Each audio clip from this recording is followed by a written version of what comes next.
My hands were already shaking, reaching for the worn leather journal I kept tethered to my bedside table before my eyes even opened. The chill was the first thing. It wasn't the usual nocturnal mountain cold that seeped through the ancient walls of my secluded cabin. This was a deeper, unnatural freeze that tightened my breath, clouding it in front of my face even though the late summer air outside was supposed to be clinging to the last vestiges of warmth.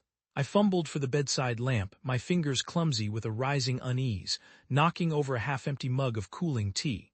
When the light flickered on, I froze. They were everywhere. The impossible geometries, the intricate swirling lines, the cryptic glyphs that had plagued my waking thoughts and haunted my dreams for months. The very patterns I'd meticulously sketched in my cartography journals were now physically etched into the rough-hewn timber walls of my cabin. Each mark was several inches deep, as if gouged by an invisible hand, yet the wood around them showed no splintering, no forced entry. The edges were impossibly smooth, almost polished and cold to the touch. This wasn't possible. The words were a whisper, inadequate against the impossible reality staring back at me. I grabbed my field camera, methodically documenting each carved surface, each impossible angle, before shrugging into a thick wool sweater with shaking hands. My mind, usually a fortress of logical deduction, raced through a hurricane of explanations. Hallucination, an elaborate hoax, a stress-induced perceptual disorder. But deep down, I knew better. This wasn't a trick of the mind. This was happening. It was real. My thumb hovered over Anya's contact on my comm unit. Dr. Anya Sharma, xenolinguist extraordinaire, whose obsession with forgotten scripts and the obscure echoes of ancient civilizations bordered on the divine. We'd spent years trading theories, sharing fragments of anomalous data, drawn together by a mutual fascination with the inexplicable. She answered on the second ring. Her voice, usually a calm counterpoint to my own restless energy, was tight with an unfamiliar urgency. Kale, the glyphs are manifesting. They're carved into my apartment walls. No pause, no disbelief. That was Anya. That's why I trusted her implicitly. Approximate time, I asked, my voice surprisingly steady. 23 minutes ago. The temperature plummeted just before. Same for you? Precisely. I dug out the portable atmospheric sensor I'd taken to carrying. Any unusual energy signatures? Minimal, 2% above background. You? Same. What about pattern configuration? Does it align with the Akashic templates or the Chthonic scripts? Neither, Anya's voice crackled through the unit. This appears to be the full sequence, the one only theorized. Kale, these aren't just notification glyphs. These are active transition markers. My stomach tightened into a knot. I'm triggering the emergency protocol, contingency location alpha, 12 hours. Understood. I'll bring the cipher tablets of Lumina. She disconnected without another word. I shoved essential items into my backpack research journals, the atmospheric sensor, a first aid kit, and carefully wiped my comm unit after transferring encrypted files to a series of redundant drives. As I worked, I switched on the old shortwave radio. The airwaves were already buzzing with fragmented reports. A pale-faced reporter stood in front of a major city cathedral, crowds gathered despite the early hour. Behind her, the same impossible symbols I'd found on my cabin walls covered the ancient facade. Her voice trembled slightly as she reported identical phenomena appearing simultaneously across the globe. The Pacific seafloor, the Gobi Steppe, urban centers, remote villages. I encrypted a message using our private channel, directing my team to the rendezvous point. An abandoned astronomical observatory nestled high in the Andes Mountains. A facility lost in bureaucratic blind spots, outside of Director Victor Sterling's extensive surveillance network. More importantly, its elevation and equipment would be invaluable for what we needed to do. My comm unit buzzed with international alerts. Reports flooded in about mysterious structures, spontaneous architectural anomalies, and possible terrorist incidents. Governments issued contradictory statements, simultaneously urging calm while mobilizing military units. I secured the cabin, leaving no trace, and began the arduous hike down the mountain toward the nearest rural rail line. The small mountain villages I passed through were already chaotic, even at this early hour. People gathered in intersections, pointing at buildings now adorned with the chilling symbols. Some knelt in prayer, others argued loudly about conspiracies and government experiments. I kept moving, navigating toward the train station through winding back streets. From the train window, I counted 4 more door manifestations in small villages we passed through. Each site drew crowds, their reactions varied. Some approached the symbols with an almost desperate reverence, others maintained a fearful distance. At one stop, I watched soldiers establishing a perimeter around a marked grain silo, while scientists in hazmat suits took readings. Sterling's people wouldn't be far behind. His organization, the Global Anomalous Containment Agency (GACA), had penetration in most South American security forces. After 3 transfers and a jarring bus ride that ended at a remote mountain village, I began the final leg on foot. The hike up to the observatory was punishing, especially carrying equipment. The thin air burned my lungs as I followed an overgrown maintenance road upward. The isolation felt both comforting and eerily absolute. No symbols marked the natural rock faces around me. Either the phenomenon targeted man-made structures specifically, or this remote location had somehow been spared. I reached the observatory shortly after noon, muscles aching, throat raw from the elevation. The abandoned facility stood like a weathered sentinel against the harsh blue sky, its white dome stained but intact. I approached cautiously, checking for signs of intrusion or surveillance. "Your cardio needs work, Kale." Anya's voice drifted from the doorway. She looked exhausted but composed, her dark hair pulled back severely, reading glasses hanging from a chain around her neck. "Some of us had farther to travel," I said, grateful she'd made it safely. "Any problems?" 3 separate GACA checkpoints, but my academic credentials held up. "The cipher tablets are secure," she led me inside. "I've done a preliminary survey. The generator still functions and the main dome is structurally sound. The computer systems are outdated but serviceable." The observatory's interior was dusty and cold, but remarkably preserved by the dry mountain air. Old astronomical equipment sat draped in protective covers like sleeping giants. The control room contained banks of monitors and equipment obsolete by modern standards, but better than nothing. "Any word from the others?" I asked, setting up our communication equipment. "Elias is en route. His last message was sent 4 hours ago from a border crossing." Anya's expression tightened. "He didn't say, but I suspect his condition has worsened." I nodded grimly. Elias Thorne, the brilliant bioengineer, had been the first to experience the cold spots, strange patches of tissue that maintained a temperature significantly below normal body heat. What had started as a single mark on his wrist had been spreading steadily for months. Despite every treatment we'd attempted by late afternoon, Elias arrived. I hardly recognized him as he stumbled through the door. The cold spots now covered most of his visible skin, creating intricate geometric patterns that matched certain elements of the door symbols. His normally robust frame had grown gaunt, and his eyes had developed a crystalline quality that reflected light unnaturally. "You look like hell," he rasped when he saw me, attempting his old sardonic tone despite the obvious effort it cost him. "You're one to talk," I replied, helping him to a chair. "How bad is it?" "The transformation is accelerating." He pulled back his sleeve, revealing how the patterns had spread. "But my mind is still my own mostly. The visions are intense now." "Constant?" Anya immediately began checking his vital signs. "Temperature at the marking sites -15 Celsius and dropping." He smiled grimly. "I'm my own refrigeration unit now." Before we could discuss further, Zara Khan arrived with Dr. Valerius Thorne, Elias' estranged brother. They traveled together from our compromised laboratory in Brazil, salvaging what equipment they could before Sterling's people secured the facility. Zara moved with the same journalistic efficiency that had first drawn her to our team, documenting everything, asking precise questions, already establishing contact with her network of observers. Valerius immediately began unpacking and assembling equipment, his movements economical and precise. "Sterling's operation has gone global," Zara reported, setting up her communications array. "My contacts in 17 countries report military-grade containment procedures at major manifestation sites. They're using a cover story about toxic chemical leaks to keep civilians away." Valerius looked up from the equipment he was calibrating. "The electromagnetic readings from these sites are extraordinary. The signatures match the theoretical models we developed, but the scale is beyond anything we predicted." We worked through the afternoon, converting the observatory's old equipment to monitor dimensional fluctuations. By sunset, we had established basic operations in the dilapidated dome.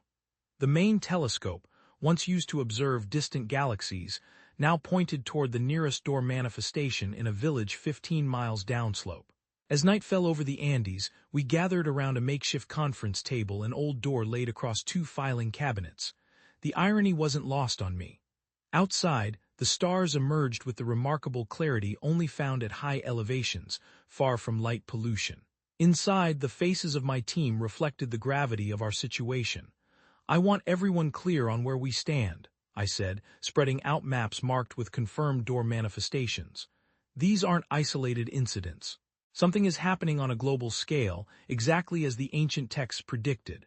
The doors are appearing simultaneously across all continents, following the pattern sequence we've tracked through historical records. The symbols at my site match the Sumerian configuration precisely," Anya said, opening her notebook. "The cipher tablets warned of this specific pattern. It's not a warning anymore, it's an announcement." "Meanwhile, Sterling's people are mobilizing," Zara added. "My sources indicate they've been preparing for this scenario for years. They're establishing control of major sites and detaining anyone with knowledge of the phenomenon." Elias shifted uncomfortably in his chair, a small pool of condensation forming beneath him as the cold spots continued to leach temperature. "The doors aren't fully open yet. What we're seeing is just the preliminary phase. They're preparing." "Preparing for what exactly?" Valerius asked, though his expression suggested he already had theories. I looked at each of them. Possibly the only independent team with enough knowledge to understand what these doors truly represented. "The Great Convergence. The architects are returning, and we need to understand why before Sterling and his people try to weaponize whatever comes through those doors." Elias' eyes took on that distant look I'd come to recognize. "They never left, Kale. That's what we've misunderstood all along. They've been here watching from the spaces between dimensions, and now they're simply coming home." Elias's words hung in the frigid air of the observatory. A heavy silence descended over our makeshift conference table as we processed the implications. They never left. They'd been here all along, watching from between dimensions. I rubbed my eyes, fatigue settling deep in my bones. "If you're right, we need to completely recontextualize all our research." "That's precisely what the cipher tablets suggest," Anya said, already pulling several notebooks from her bag. "I've been cross-referencing the transitional glyphs with predynastic hieroglyphs. The semantic structure is unmistakable once you apply the correct cipher." She spread her materials across the table, creating the organized chaos I'd grown accustomed to over years of working together. Her fingers traced lines of incomprehensible symbols with practiced precision. "How long before you can complete the translation?" I asked. "Give me 36 hours of uninterrupted work. I'll need access to whatever power supply this place has for my equipment." Valerius nodded. "I'll set up a dedicated circuit for your station. The generator should provide sufficient output if we're conservative with other systems." I turned to Zara, who was already unpacking her communications gear. "What's our connectivity situation?" "Spotty but workable," she replied without looking up from her equipment. "I'm establishing encrypted channels to my network. By morning we should have eyes near at least 7 major door sites." "And me?" Elias asked, his voice weaker than I'd ever heard it. "What exactly is my role now that I'm becoming whatever this is?" He gestured to his arm, where the geometric cold spots had spread in perfect, impossible patterns. I met his gaze directly. "You're still the best bioengineer on the planet, Elias, and now you're also our most direct connection to what's happening." "Wonderful," he said with a ghost of his old sarcasm. "I've always wanted to be a science experiment." We worked through the night, converting the abandoned observatory into a functional research station. The massive dome that once housed a telescope now became our central monitoring hub. Valerius's expertise proved invaluable as he repurposed decades-old equipment with the components we'd salvaged from our previous lab. I helped Zara position satellite uplinks on the observatory's roof, the thin mountain air burning my lungs with each breath. Below us, the Andean landscape stretched out in darkness, dotted with distant lights from villages and small towns. I counted 3 distant door manifestations visible even from this distance, their edges glowing with a faint blue luminescence that pulsed with mathematical precision. "Sterling will find us eventually," Zara said as we secured the final transmitter. "My contacts say his people are requisitioning equipment from research facilities across South America. How long do you think we have?" She shrugged. 3 days, maybe 4 if we're lucky. He's coordinating with military forces now, calling it a containment operation for public consumption. I nodded, unsurprised. Then we work fast. By morning, Anya had commandeered a small room off the main observatory floor, surrounding herself with her translations, reference materials, and multiple tablets. The cipher tablets of Lumina, smooth, stone discs covered in a writing system that predated all known human languages, sat at the center of her workspace. She'd acquired them years ago under circumstances she never fully explained. Ilya's condition deteriorated rapidly that first day. The cold spots spread visibly, hour by hour, creating intricate patterns across his chest and back. His skin temperature at the affected areas dropped to -20°C, forcing us to keep him in a specially insulated room to prevent hypothermia in his still human tissue. During one of his more lucid periods, I sat with him, recording his descriptions of what he saw when his consciousness drifted. "The architecture defies explanation," he said, his eyes focused on something beyond the room. Massive crystalline structures that seem to fold into themselves, creating spaces that simultaneously exist in multiple states. I sketched as he spoke, trying to capture the impossible geometries he described. "The primary structures are transitional," he continued, "not fully materialized in either dimension. They're waiting rooms of a sort designed to facilitate the passage of an entire civilization across the dimensional barrier." "Are you seeing the architects themselves?" I asked, keeping my voice steady despite the chill that ran through me. He shook his head slightly. "Not clearly, shapes moving within the crystal, purposeful, preparing."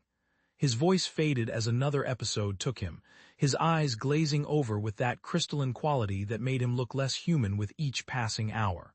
That evening, I compared my sketches with ancient artwork in our database. The similarities were undeniable. Sumerian cylinder seals from 3500 BCE depicted structures with the same impossible angles. Bas-reliefs from Angkor Wat contained geometric patterns identical to sections of what Elias had described. Ancient humans had seen these cities before, during previous partial convergences. On the second day, Valerius brought his findings to our morning briefing. The dark circles under his eyes suggested he hadn't slept. "The electromagnetic readings from door sites worldwide show a consistent pattern," he explained, displaying graphs on our makeshift monitor setup. "The dimensional boundaries aren't simply opening, they're dissolving." "What exactly does that mean?" Zara asked, looking up from her communications array. Valerius pointed to a sequence of equations he'd written on a salvaged whiteboard. "Based on these calculations, we're not dealing with doors between separate dimensions. We're experiencing the beginning stages of dimensional overlap emerging." "Precisely," I said, the implications hitting me like a physical blow. "And the process is accelerating exponentially." He adjusted his glasses. "If these calculations are correct, what we're witnessing is only the preliminary phase of the Great Convergence." Anya emerged from her translation room only briefly during the second day, accepting food and water without comment before returning to her work. The few glimpses I caught of her showed a woman entirely absorbed in her task, surrounded by scattered notes and ancient texts. Zara's network of observers began reporting consistent patterns from door sites around the world. Temperature drops preceded each new manifestation. Seismic instruments detected micro-tremors with unusual wave patterns. Animals abandoned areas days before doors appeared. Most troubling were reports of people drawn to door sites, some developing the first stages of cold spot markings. By the third day, Elias was barely recognizable. The cold spots now covered 60% of his body in geometric patterns that shifted subtly, when no one was looking directly at them.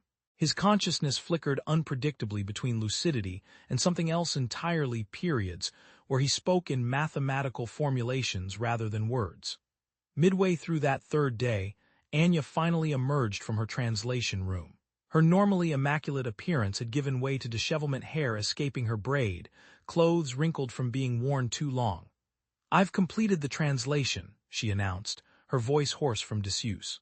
She gathered around the conference table as she spread out her notes and diagrams. "The cipher tablets aren't merely historical records," she explained. "They're warnings left by human-architect hybrids from the previous convergence cycle." "Hybrids?" Valerius asked, his expression unreadable. "Yes, according to these texts, the architects didn't abandon Earth as we initially theorized.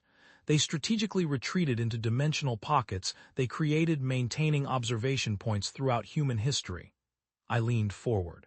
And now they're returning.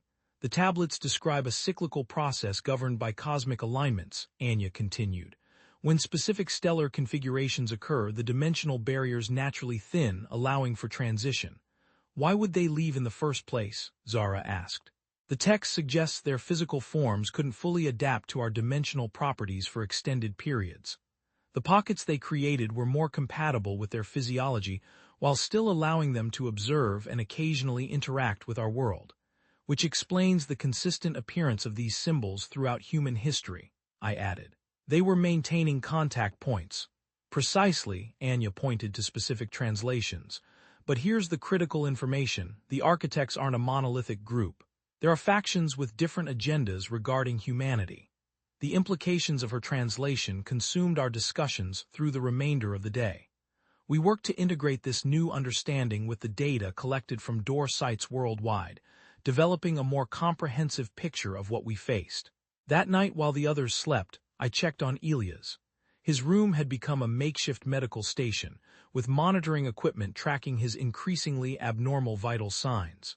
His body temperature had stabilized at an impossible average of 5 degrees Celsius, with the cold spot areas significantly lower. He lay motionless on the bed, his chest barely rising and falling with shallow breaths. The monitoring equipment beeped softly in the background. I recorded his condition, noting the expansion of the cold spot patterns across his torso. As I adjusted one of the sensors on his arm, the dimensional fluctuation monitor we'd positioned nearby suddenly spiked.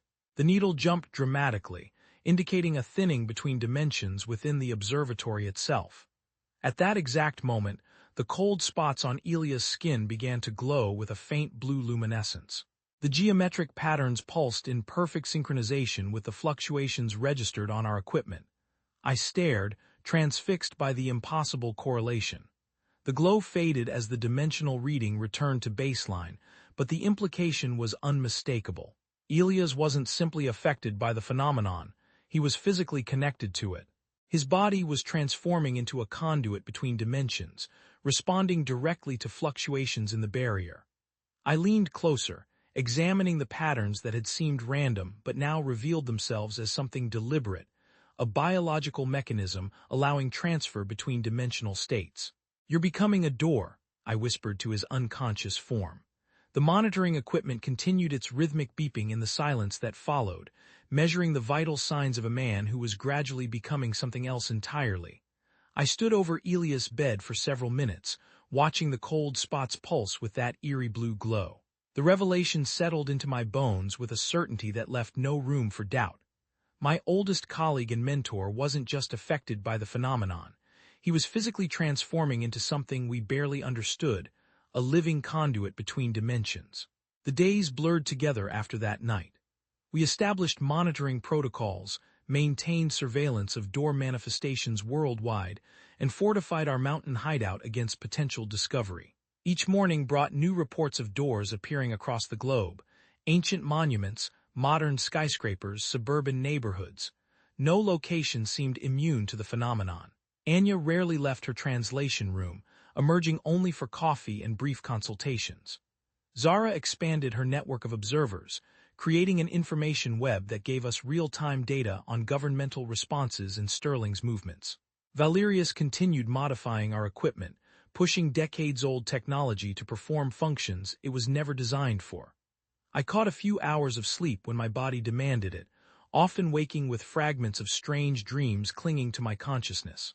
Geometric patterns and crystalline structures that seemed to shift and reconfigure when I tried to recall them. Kale, Zara's voice pulled me from examining Elias' latest test results. She stood in the doorway of our makeshift medical room, tablet in hand. "We've got something." Her network had identified a new door forming in Kyoto, Japan. Unlike the others, this one wasn't appearing instantaneously. It was materializing gradually within an ancient temple complex that historical records associated with astronomical anomalies dating back to the Heian period. The monks documented celestial visitors in 986 CE, Zara explained as we gathered around the conference table. Their records describe beings who emerged from folded space and shared knowledge of the heavens. Valerius adjusted his glasses, examining the data on Zara's tablet. The electromagnetic readings from the site show a distinctly different pattern than other manifestations. It's more controlled. The Lumina ritual, Anya said, her voice hoarse from disuse. She pushed a notebook across the table. This is the location described in the fourth tablet sequence, a place where communication was successfully established during the previous convergence cycle. I studied the coordinates Anya had extracted from the ancient text. They matched the temple complex perfectly. If there's anywhere we might successfully attempt contact, it's there, I said. How quickly can we move? Moving Elias proved the most challenging aspect of our hasty preparations. His condition had deteriorated, further consciousness flickering unpredictably. His body temperature now stabilized at just above freezing. When lucid, he'd describe impossible architectures and beings that move between dimensions as easily as stepping through doorways. We traveled separately to minimize detection. Zara leveraged her journalist credentials, arranging transport on a documentary cruise chartered flight. Valerius took commercial transportation, traveling as a visiting academic. Anya and I posed as research partners from a European university, carrying forged credentials that would withstand cursory examination. For Elias, we arranged specialized medical transport, claiming he needed emergency treatment for a rare condition. The medical staff asked few questions when presented with sufficient documentation and money, though they eyed his frost-covered stretcher with visible unease. Kyoto welcomed us with ancient grace and modern vigilance. Military checkpoints had been established at major transportation hubs, with officers examining identification and scanning for the now familiar cold spot markings. We navigated around these obstacles using Zara's extensive contacts, eventually reuniting at a small ryokan on the city's eastern edge. The temple complex is under observation, Zara reported, spreading a map across the low table in our room. 2 government research teams and what appears to be Sterling's advance unit, though they're maintaining their distance for now. The door manifestation, I asked. Unlike anything reported elsewhere. She pulled up images on her tablet. It's not fully materialized. The priests described it as a thinning of reality that began 3 days ago and has been slowly taking form. The images showed what appeared to be a geometric distortion in the air before the temple's inner sanctuary. Unlike the carved symbols that had appeared worldwide, this manifestation resembled a heat mirage, a rippling in space that revealed glimpses of impossible angles and structures beyond. The temple's location is significant, Anya said. It sits at the convergence of several ley lines that ancient texts associate with dimensional boundaries. We moved that night, using service tunnels beneath the temple complex that Zara's local contact had mapped for us. The tunnel system dated back centuries, originally constructed to allow priests discreet movement between temple buildings. Now they provided us cover from the surveillance equipment positioned around the site. The temple's inner sanctuary stood empty when we emerged from a hidden panel behind a statue of a multi-armed deity. Moonlight filtered through paper screens, casting geometric shadows across the tatami flooring. In the center of the room, reality itself seemed to warp, a shimmering distortion suspended in midair, approximately 7 feet tall and slowly rotating. "It's beautiful," Anya whispered. It was unlike the harsh, carved manifestations we'd documented elsewhere. This door unfolded like a flower blooming in slow motion. Layers of space peeled back to reveal glimpses of something beyond, crystalline structures that shifted in ways that strained my perception. We worked quickly. Valerius set up modified equipment to measure any responses during the ritual. Anya arranged the cipher tablets in a specific configuration on the floor, their worn surfaces strangely luminous in the dim light. While Zara established a perimeter alert system to warn of approaching security forces, I positioned Elias near the door, supporting his semi-conscious form. His cold spots had begun to pulse faintly in proximity to the manifestation. The geometric patterns on his skin briefly aligned with configurations visible in the shimmering distortion. "His condition may strengthen the connection," I explained when Anya raised a questioning eyebrow. "The patterns match." By dawn, we were ready.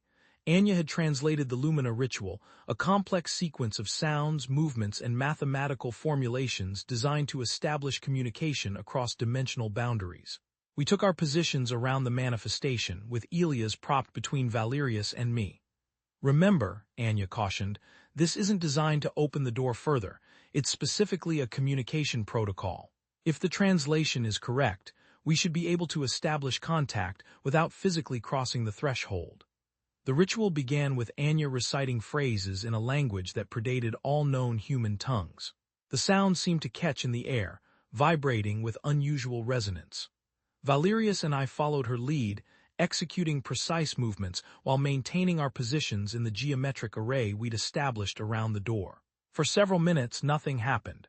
The manifestation continued its slow rotation, revealing and concealing glimpses of crystal cities beyond. Elias remained motionless, his breathing shallow but stable. Then his cold spots began to glow with increasing intensity. The blue luminescence spread across his skin, patterns pulsing in perfect synchronization with fluctuations in the door. The temperature in the sanctuary dropped precipitously, our breath clouding before us. The door's surface rippled like disturbed water. The rotation accelerated, and geometric patterns within the manifestation aligned with those marked across Elias' skin. Valerius's equipment responded, needles jumping wildly across dials as measurements exceeded calibrated limits. Then it hit me. A sudden pressure behind my eyes, followed by a cascade of sensory information too complex to process all at once. I wasn't seeing or hearing in any conventional sense. Instead, I experienced a direct mental connection, not with a single entity, but with what felt like multiple presences engaged in heated debate. I staggered, gripping Elias' frozen shoulder for support. Through his cold spot patterns, somehow amplified by the door and ritual, I was witnessing a council meeting of the architects. Shadowy figures occupied a vast chamber constructed of the same crystalline material I'd glimpsed through the door. Their forms defied easy description, simultaneously solid and fluid, shifting between states as they moved. They communicated through mathematical concepts rather than language, their debate rendered into impressions I could barely comprehend. They were arguing about Earth, about humanity. One faction, which I mentally labeled the Purifiers, led by an entity whose form contained more defined, angular edges than the others, advocated for complete erasure and terraforming. In flashes of compressed information, I understood their position. Humanity was an evolutionary dead end, a failed experiment occupying a world they intended to reclaim fully during the convergence. Their position was clinical, detached. The extinction of humanity represented nothing more than clearing the way for the next phase. The other group, the Harmonizers, larger and more dominant within the Council, advocated for guidance and preservation. They saw humans as valued inheritors, carrying genetic potential they had cultivated over millennia of selective intervention. Their arguments flowed through my consciousness with an almost soothing logic, speaking of integration and purpose. Neither faction realized they were being observed. The connection established through our ritual and Elias' condition had created a one-way observation port into their council chamber. We could see them, but they remained unaware of our presence. The mental connection intensified as the council's debate grew more heated. Mathematical concepts crashed against each other like waves, creating interference patterns that manifested as physical pain behind my eyes. Through these patterns I glimpsed fragments of their plans, preparation for the final stage of convergence when dimensional barriers would dissolve completely. "Kale," Anya's voice seemed distant, muffled. "Your nose is bleeding." I became aware of warm liquid tracking down my face, but couldn't break the connection. The council had moved to some form of vote, with crystalline structures throughout the chamber pulsing in complex sequences.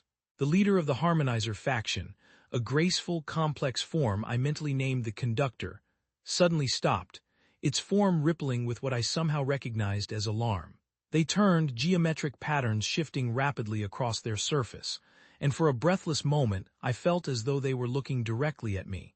The connection shattered abruptly. I collapsed backward onto the tatami flooring, gasping as normal sensory perception returned with painful intensity. The sanctuary's dim light felt blinding, and the quiet rustle of my colleagues moving seemed thunderous. "What happened?" Valerius demanded, helping me sit up. I wiped blood from my face with shaking hands. "They're divided, the architects. They're arguing about what to do with us." Zara knelt beside me, offering a cloth for my nose. "What do you mean, do with us?" Some want to integrate humanity, guide us through the convergence. Others see us as a failed experiment to be terminated. I swallowed hard, tasting copper. And I think, right at the end, one of them sensed we were watching. Anya crouched beside Elias, examining his cold spots which had stopped glowing but now covered more of his visible skin. We need to move. If they detected our presence, they may attempt to locate the source. As if responding to her words, the temple's ancient wooden floor began to vibrate. The door manifestation pulsed with renewed energy, its rotation accelerating. Valerius's equipment sparked and shut down, circuit boards smoking from sudden power surges. They're tracing the connection, I realized, scrambling to my feet. Pack everything now. We dismantled our setup with practiced efficiency, erasing evidence of the ritual while Zara monitored her perimeter alerts. Elias had fallen completely unconscious, his body temperature dropping further. Security teams are mobilizing around the temple complex, Zara reported, checking her tablet. Multiple vehicles approaching from the west entrance. We gathered our essential equipment and headed back toward the hidden tunnel entrance. As Valerius helped me maneuver Elias' rigid form through the narrow opening, I cast one final glance at the door manifestation. Its rotation had stopped entirely. The shimmering surface now faced directly toward us, and within its depths, geometric patterns rearranged themselves into a configuration that matched Elias' cold spots exactly. Whatever connection we'd established, it now went both ways.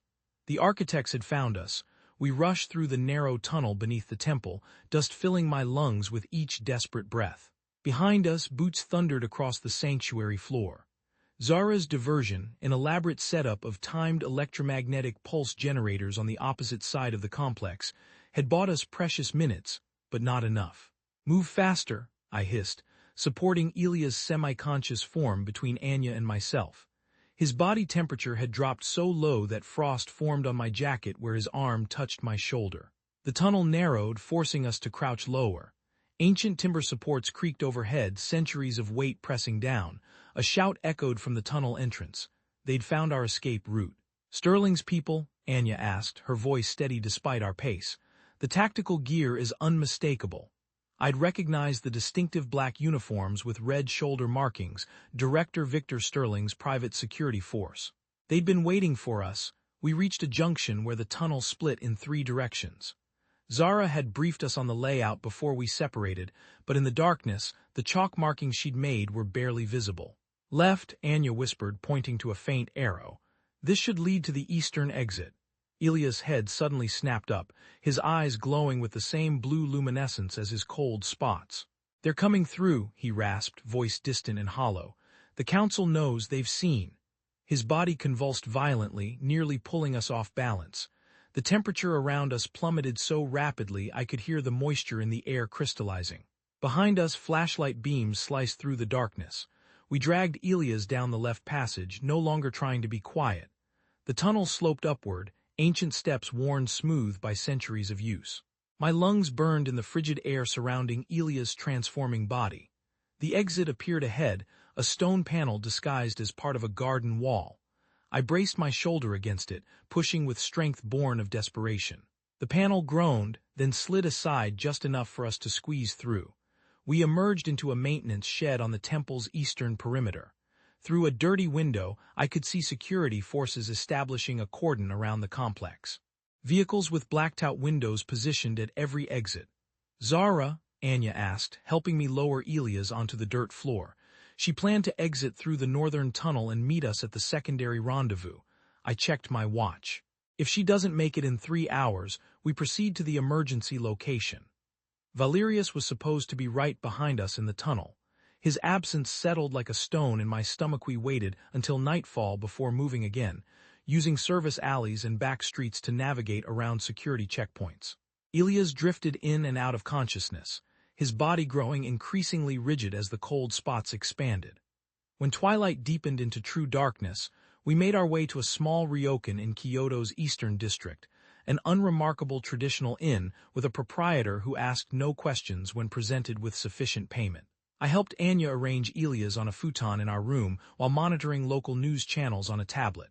The coverage appeared almost immediately, breaking reports of foreign terrorists apprehended at a historic temple site. The footage showed security forces escorting a handcuffed figure to an armored vehicle. Valerius, Anya confirmed, peering over my shoulder. The camera had caught only a brief glimpse of his face before the feed cut to a government spokesperson, but it was unmistakably him. Sterling's escalating his operations, I said. He's not just observing anymore, he's actively interfering. The news cycle expanded throughout the evening. Reports flooded in from around the world. Similar security operations at door manifestation sites across continents. Government officials in 17 countries announced the establishment of research and containment facilities. For civilians exhibiting unusual symptoms associated with the phenomena, Zara arrived shortly before midnight, slipping through the Ryokan's back entrance like a shadow. Her clothing was torn and a fresh cut marked her cheek, but her eyes remained sharp and focused. Sterling's people have the temple completely locked down, she reported, accepting the first aid kit Anya offered. They're bringing in specialized equipment, dimensional monitoring tools far more advanced than anything we've cobbled together. Valerius, I asked. She shook her head. Taken to a secure facility outside the city. My contact in the local police says the government handed him over to Sterling's team without question. We spent the night planning our next move, painfully aware that our options were rapidly diminishing.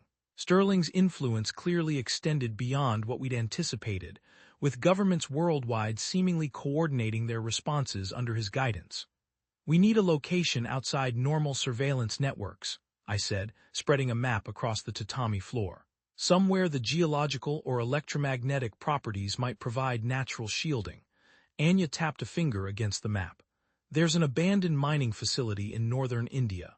My colleagues documented it during an archaeological survey 3 years ago. The surrounding rock contains unusual mineral deposits that interfered with their equipment. Natural shielding, Zara nodded. I have contacts in Mumbai who can arrange transportation without official documentation. For the next 48 hours, we employed every evasion tactic in Zara's considerable arsenal. We separated again, taking different routes to reduce the risk of simultaneous capture. Zara traveled ahead to prepare the site and re-establish communication with her network.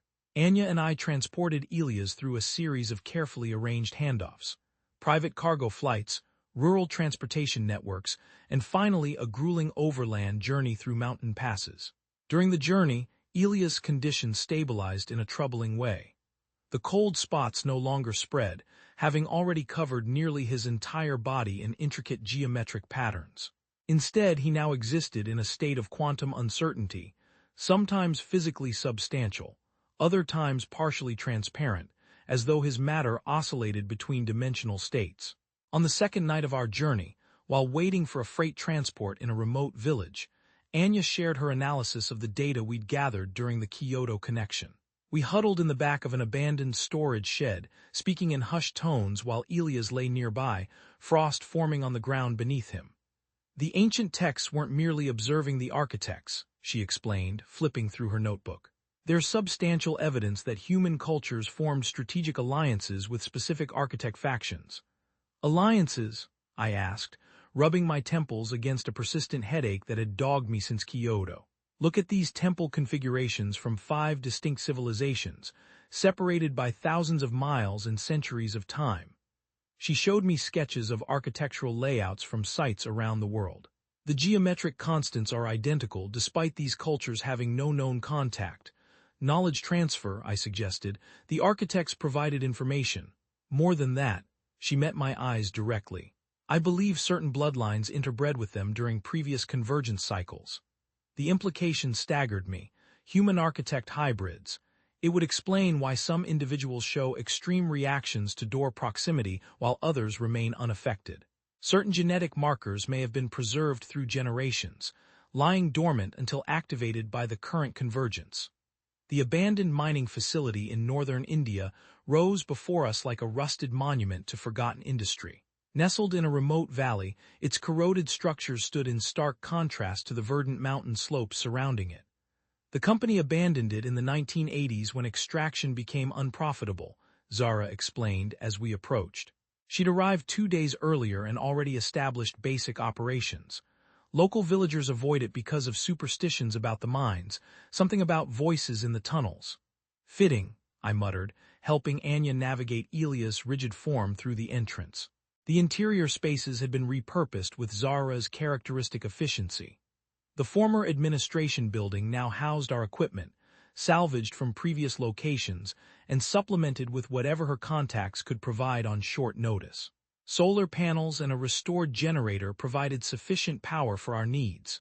Re-established contact with most of my observer network, Zara reported that evening. The news isn't good.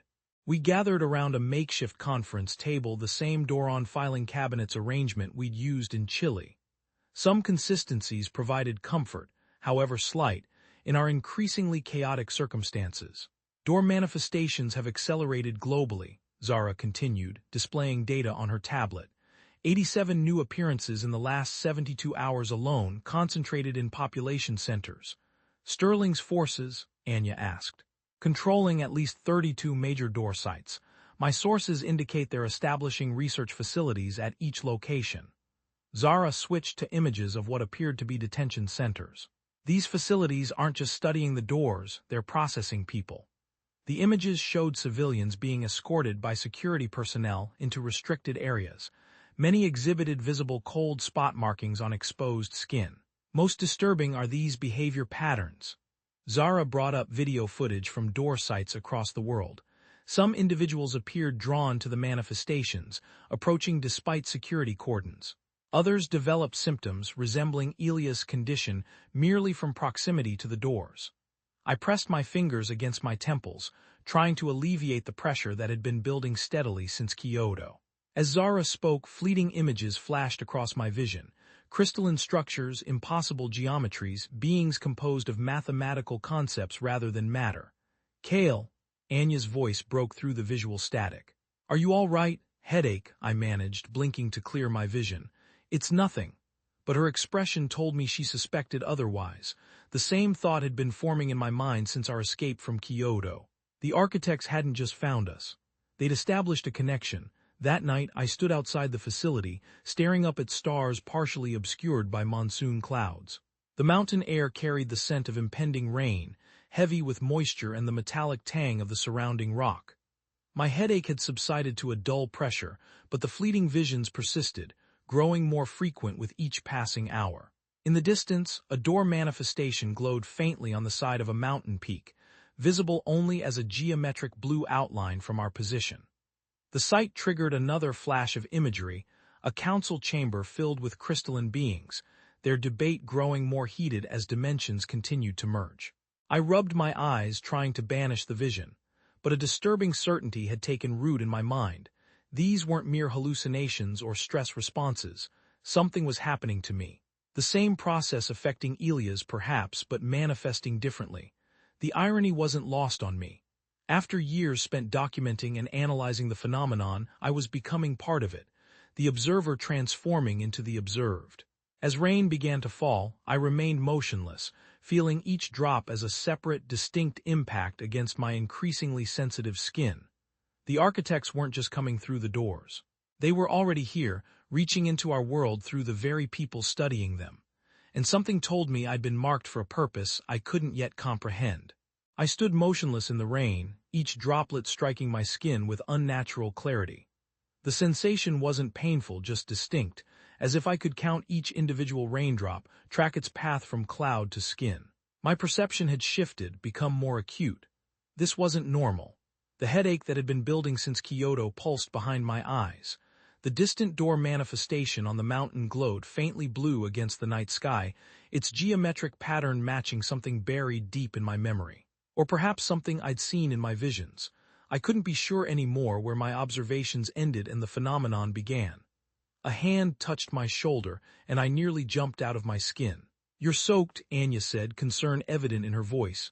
"How long have you been standing out here?" I checked my watch. 2 hours had passed in what felt like minutes.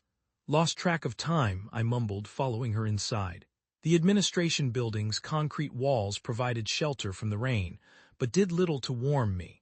In the makeshift medical room, Elias lay on a cot, his body now entirely covered in frost patterns. Zara sat nearby, monitoring his vital signs, though vital seemed an increasingly inappropriate term for his condition. "Any change?" I asked. Zara shook her head. temperature holding steady at -35°C.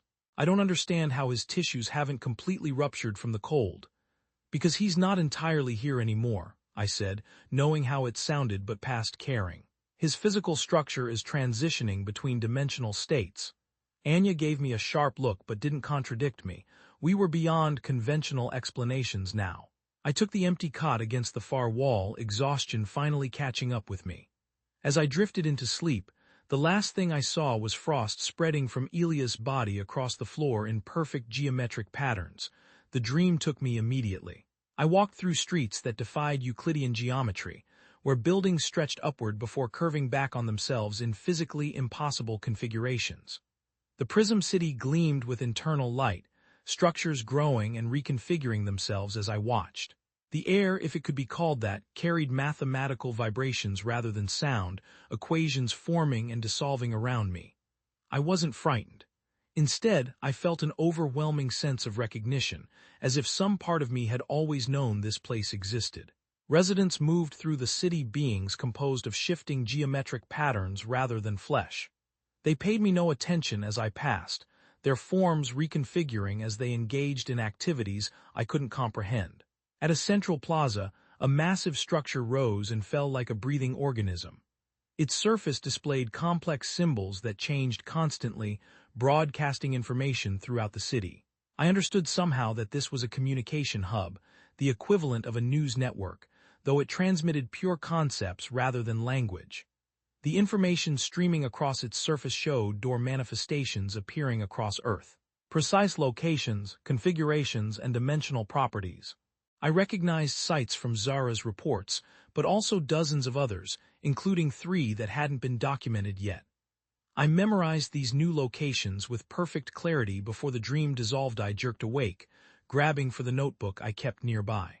My hand shook as I sketched the 3 undocumented door configurations, noting their approximate locations based on geographical landmarks I'd seen in the dream. "Bad dreams?" Zara asked, still at her post beside Elia's. "The opposite," I replied, continuing to sketch. "Call your network, check these coordinates." She studied my drawings with professional skepticism but made the calls. 20 minutes later, her expression had transformed. "Too confirmed," she said, setting down her satellite phone. "The 3rd location is too remote for immediate verification, but—" She hesitated. "But what?" "These appeared less than an hour ago, Kale. There's no way you could have known." Her gaze held questions she wasn't ready to ask aloud. "I saw them," I admitted.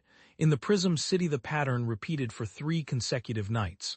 I'd dream of walking through the Prism City, observe door manifestations in the information hub, then wake to document locations that Zara's network would subsequently confirm.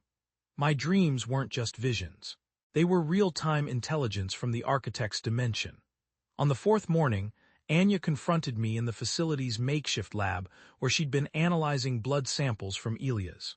"You need to let me test you," she said without preamble. "These predictive episodes aren't coincidental." I'd been avoiding this conversation but couldn't justify further delay. "You think I'm experiencing the same transformation as Elia's? Not identical, but related." She gestured to her microscope. "Elia's cellular structure is undergoing physical reorganization, becoming compatible with cross-dimensional existence. Your changes appear to be primarily neurological. How could you possibly know that without testing me?" She gave me a look that managed to convey both exasperation and concern. "Your pupils dilate asymmetrically when you describe your dreams. You've developed a slight tremor in your left hand that corresponds with the timing of your episodes, and you've been unconsciously tracing door symbols in the air when deep in thought." I looked down at my hand, realizing my fingers had been moving in precise geometric patterns as she spoke. "Fine," I conceded, rolling up my sleeve. She worked methodically, drawing blood samples and performing baseline neurological tests. I submitted to her examination, watching as she documented my responses to various stimuli. "Light patterns, sound frequencies, geometric shapes. The changes are subtle but unquestionable," she finally said, studying results on her tablet. "You're developing enhanced sensitivity to specific frequencies and patterns associated with door manifestations." "What does that mean?" She hesitated, then pulled up an image I recognized from her earlier research. An ancient stone tablet covered in pre-dynastic hieroglyphs. These texts from the Third Dynasty describe individuals who served as dreamwalkers between worlds. They carried specific bloodline markers that allowed their consciousness to perceive the architect's realm without physical transition. She swiped to another image. Similar accounts appear across multiple ancient cultures, always associated with astronomical events matching the current convergence cycle. My mouth felt suddenly dry. You're saying I have these markers, that's why I'm experiencing these dreams. I believe so. She showed me a genetic analysis on her screen. I've been studying DNA samples from individuals affected by door proximity. There are distinctive markers present in those who develop strong reactions, markers that don't appear in standard human genome mapping, and I have these markers. Yes, she met my eyes directly. As do I, though mine appear dormant. Elias were highly active even before his exposure, which may explain the extremity of his transformation. The implications staggered me. These markers, they're not human in origin, are they?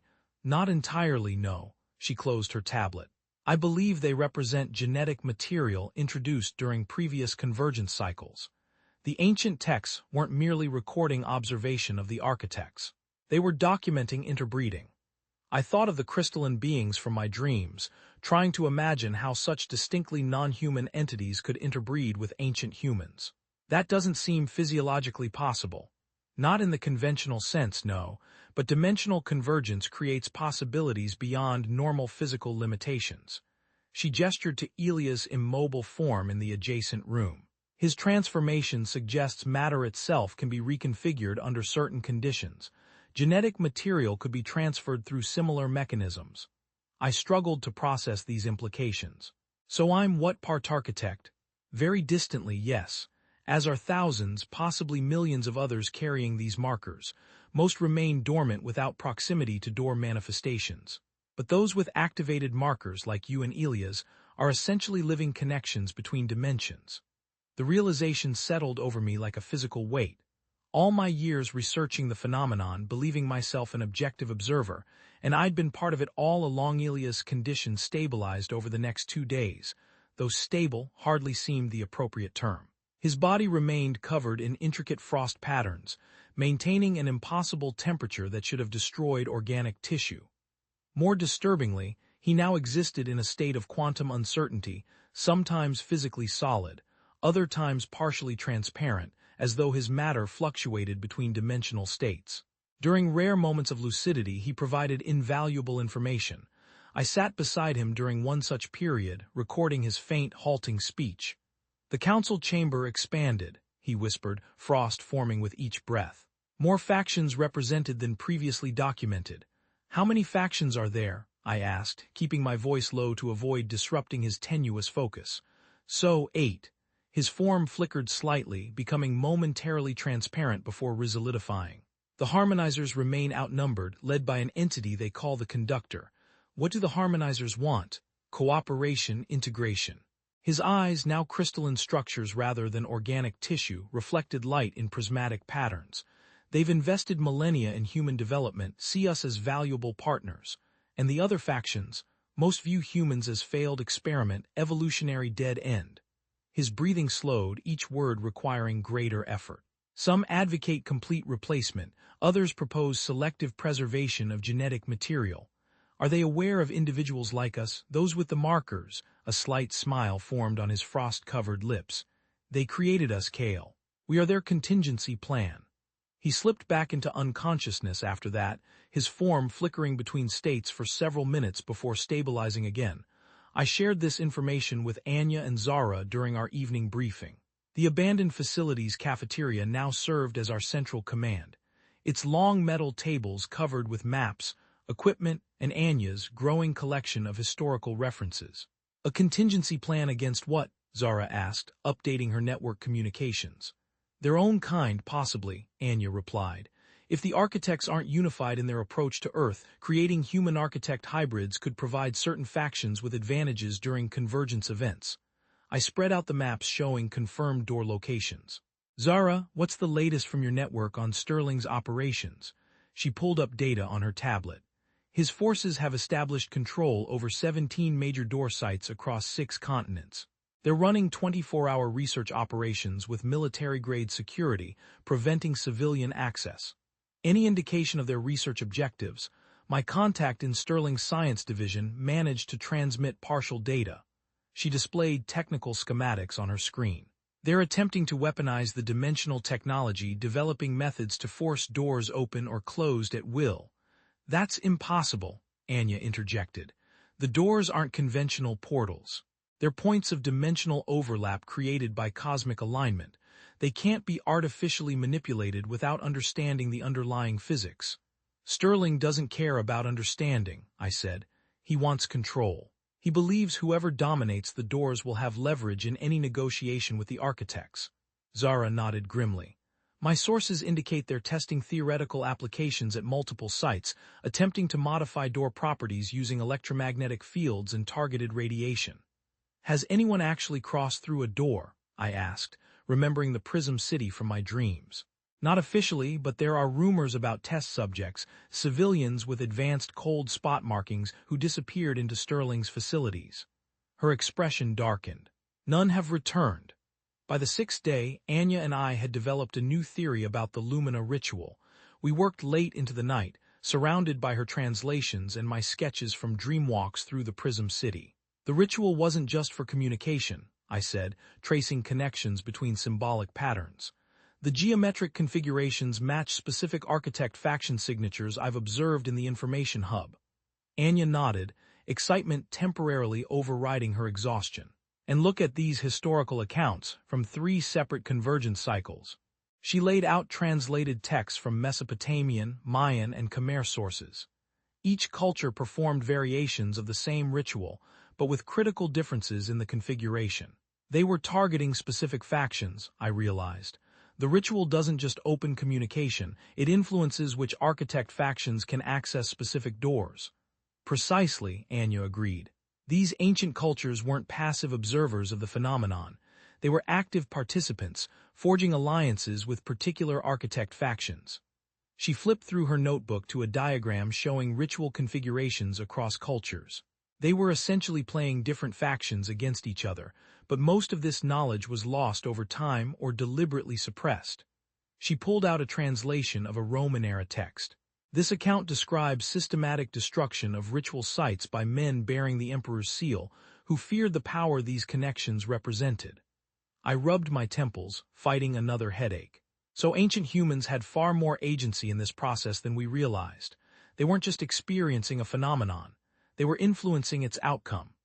And we need to reclaim that agency if humanity is to survive the current convergence, Anya concluded. We worked through the remainder of the night, piecing together fragments of the complete ritual from disparate historical sources. By dawn, we had reconstructed what we believed to be the original configuration, a complex geometric pattern that could potentially influence which architect factions dominated during the final convergence stage.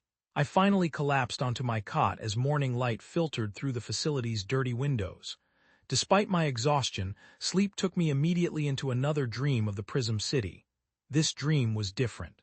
Instead of passively observing, I moved with purpose through the impossible streets, drawn toward the central council chamber I'd glimpsed in previous visions. The crystalline structures seemed to respond to my presence, pathways reconfiguring themselves to guide my journey. I reached an enormous structure that defied conventional geometry, a building that existed simultaneously in multiple configurations, its interior spaces folding into and through each other in impossible ways. I understood instinctively that this was the architect's council chamber. Inside, crystalline beings arranged themselves in a complex three-dimensional pattern that signified their factional relationships. The harmonizers, fewer in number, occupied positions near what I perceived as the chamber's center. Their forms appeared more defined than others, with structures that maintained consistent configurations rather than constantly shifting. At the harmonizer's center stood a being I somehow recognized as the conductor, the entity Elias had mentioned. Its form contained more geometric complexity than the others, with patterns that reminded me of ancient maps etched into its crystalline surface. The council's debate continued, mathematical concepts colliding and interfering with each other in what I now recognized as their form of communication. The dominant factions, the purifiers, argued for complete dimensional reclamation, viewing Earth as territory to be reoccupied rather than shared. The conductor countered with its own mathematical arguments, complex equations demonstrating the value of human consciousness as an evolutionary innovation. I couldn't fully comprehend the concepts, but understood the essence. The harmonizers saw humans as worthy inheritors of Earth, partners rather than subjects. As I observed this debate, a sudden shift occurred in the chamber's energy. The conductor's form stopped mid-communication, its patterns reconfiguring rapidly. It turned, geometric surfaces orienting toward my position, though I had no physical presence here. It had sensed me, was looking directly at me.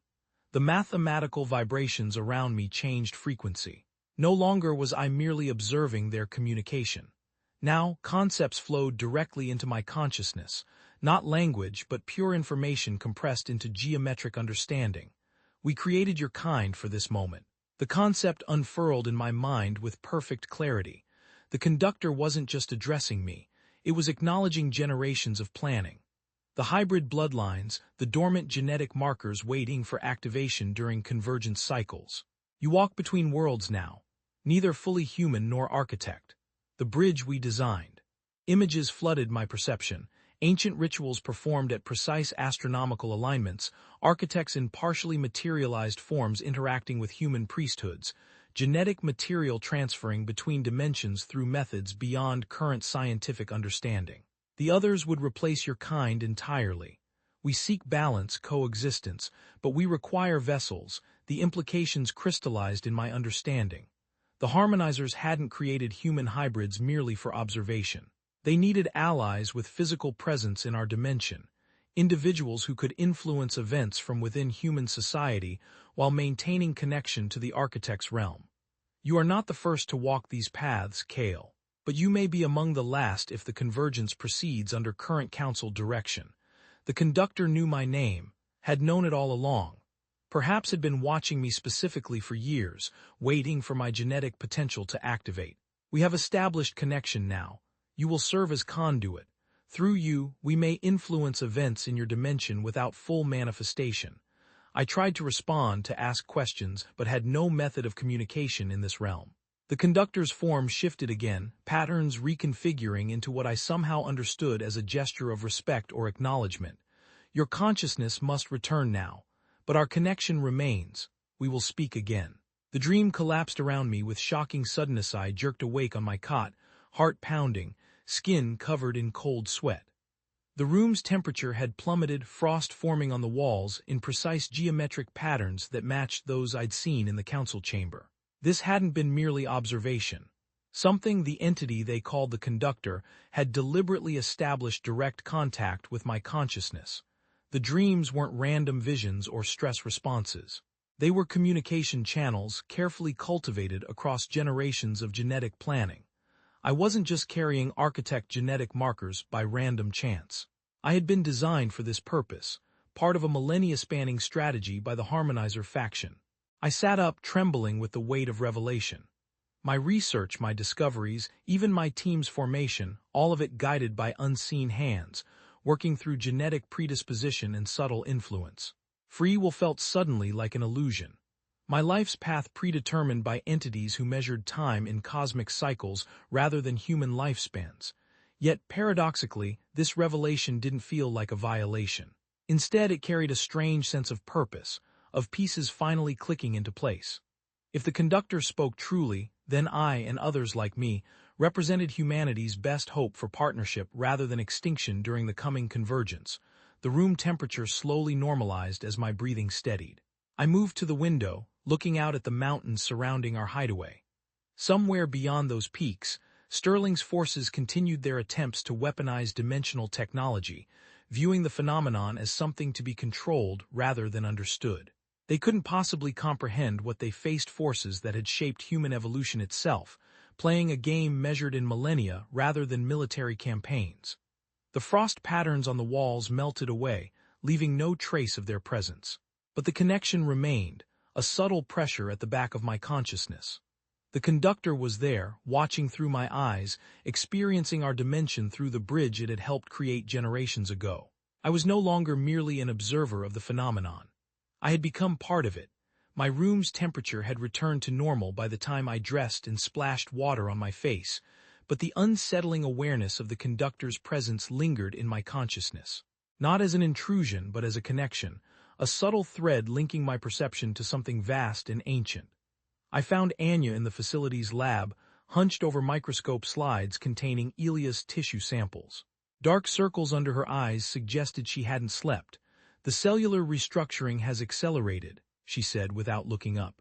"His organic matter is reorganizing into crystalline formations that shouldn't be biologically possible." I poured myself coffee from the hot plate she'd set up. "Can he survive the transformation?" "I don't know that survive is even the right concept anymore." She straightened, rubbing her neck. "He's becoming something that exists between states of matter, between dimensions." For the next 3 days, we fell into a grim routine. Zara maintained contact with her dwindling network of observers, documenting door manifestations and Sterling's expanding operations. Anya divided her time between monitoring Elia's and reconstructing the Lumina ritual from fragmented historical sources. I recorded my dreams in meticulous detail, searching for patterns that might help us understand the architect's intentions. Each night, I found myself back in the Prism City, able to navigate its impossible geometry with increasing familiarity. The connection to the conductor strengthened, allowing me to absorb complex dimensional concepts that would have been incomprehensible weeks earlier. My waking hours became almost secondary, a mundane interlude between journeys into the architect's realm. On the third night, everything changed. My dream began in the now familiar plaza with its information hub displaying door manifestations across Earth. But as I turned down a crystalline street I'd explored previously, the architecture suddenly reconfigured itself. Pathways shifted, creating new routes through the city's impossible geometry. I followed the newly formed path, drawn by a sense of purpose I couldn't articulate. The street terminated at a structure unlike others I'd encountered, a building that appeared to fold inward infinitely, creating the visual impression of depth without actual physical distance. Its entrance rippled like disturbed water, geometric patterns flowing across its surface in mathematical sequences. I stepped through without hesitation, my dream self understanding this was a deliberate invitation. Inside, the space defied conventional dimensions. Walkways curved overhead and underfoot simultaneously, while light sources had no discernible origin. At the structure's center, though center seemed meaningless in this geometry, stood a being that froze me in place. It looked exactly like Valerius Thorn. Not Valerius as I'd last seen him, disheveled and handcuffed in Kyoto. This was Valerius as I'd first met him 3 years ago, immaculately composed, with that subtle confidence that had initially drawn me to recruit him. Except his eyes now contained the same crystalline quality I'd observed in Elia's transformation. "Kale," the entity said, its voice simultaneously Valerius's familiar tenor and something else, a mathematical vibration that resonated through multiple dimensions. The observer finally being observed. "You're not Valerius," I managed, though speaking felt strange in this dream state. "Not in the way you understand identity, no. But neither was the vessel you knew as Theodorus Valerius Thorn." The being gestured, causing the space around us to reconfigure. "He has always been a convenience of form, a vessel. You've been observing us through him." Observing. Guiding, occasionally intervening. The Valerius entity moved closer, its form occasionally slipping to reveal geometric patterns beneath the human appearance. "You didn't truly believe your research team formed by accident, that you discovered the door phenomenon through random chance. The revelation shouldn't have surprised me after my contact with the conductor, yet it still landed like a physical blow. You engineered everything, our discoveries. Our connections? Not everything. Your bloodline was selected generations ago, like many others with the necessary genetic markers, but your specific choices, your particular insights, those remained your own." The entity's expression shifted to something approximating amusement. "Free will within parameters, the perfect experimental design. Which faction do you represent?" I demanded, remembering the council chamber and its competing interests. "You assume I have a single allegiance." The Valerius entity circled me, its movements too fluid for human physiology. "The situation is more complex than your conductor has revealed. The council factions themselves are merely functional constructs for entities that exist beyond your comprehension." "Then explain it to me. I cannot give you what you lack the capacity to receive." The entity stopped circling, But I can tell you this, the vessel you know as Valerius has fulfilled its purpose. The final stage approaches. Decisions must be made by all involved parties. What decisions? What final stage? Instead of answering, the Valerius entity gestured toward the rippling entrance. Beyond it, I glimpsed our facility in northern India, but from an impossible perspective, as if viewing it simultaneously from multiple angles. Watch for the vessel's return, the entity said. It carries important variables for your calculations. The Valerius consciousness retains awareness of its dual nature, though the integration has never been perfect. This dissonance may prove useful to you.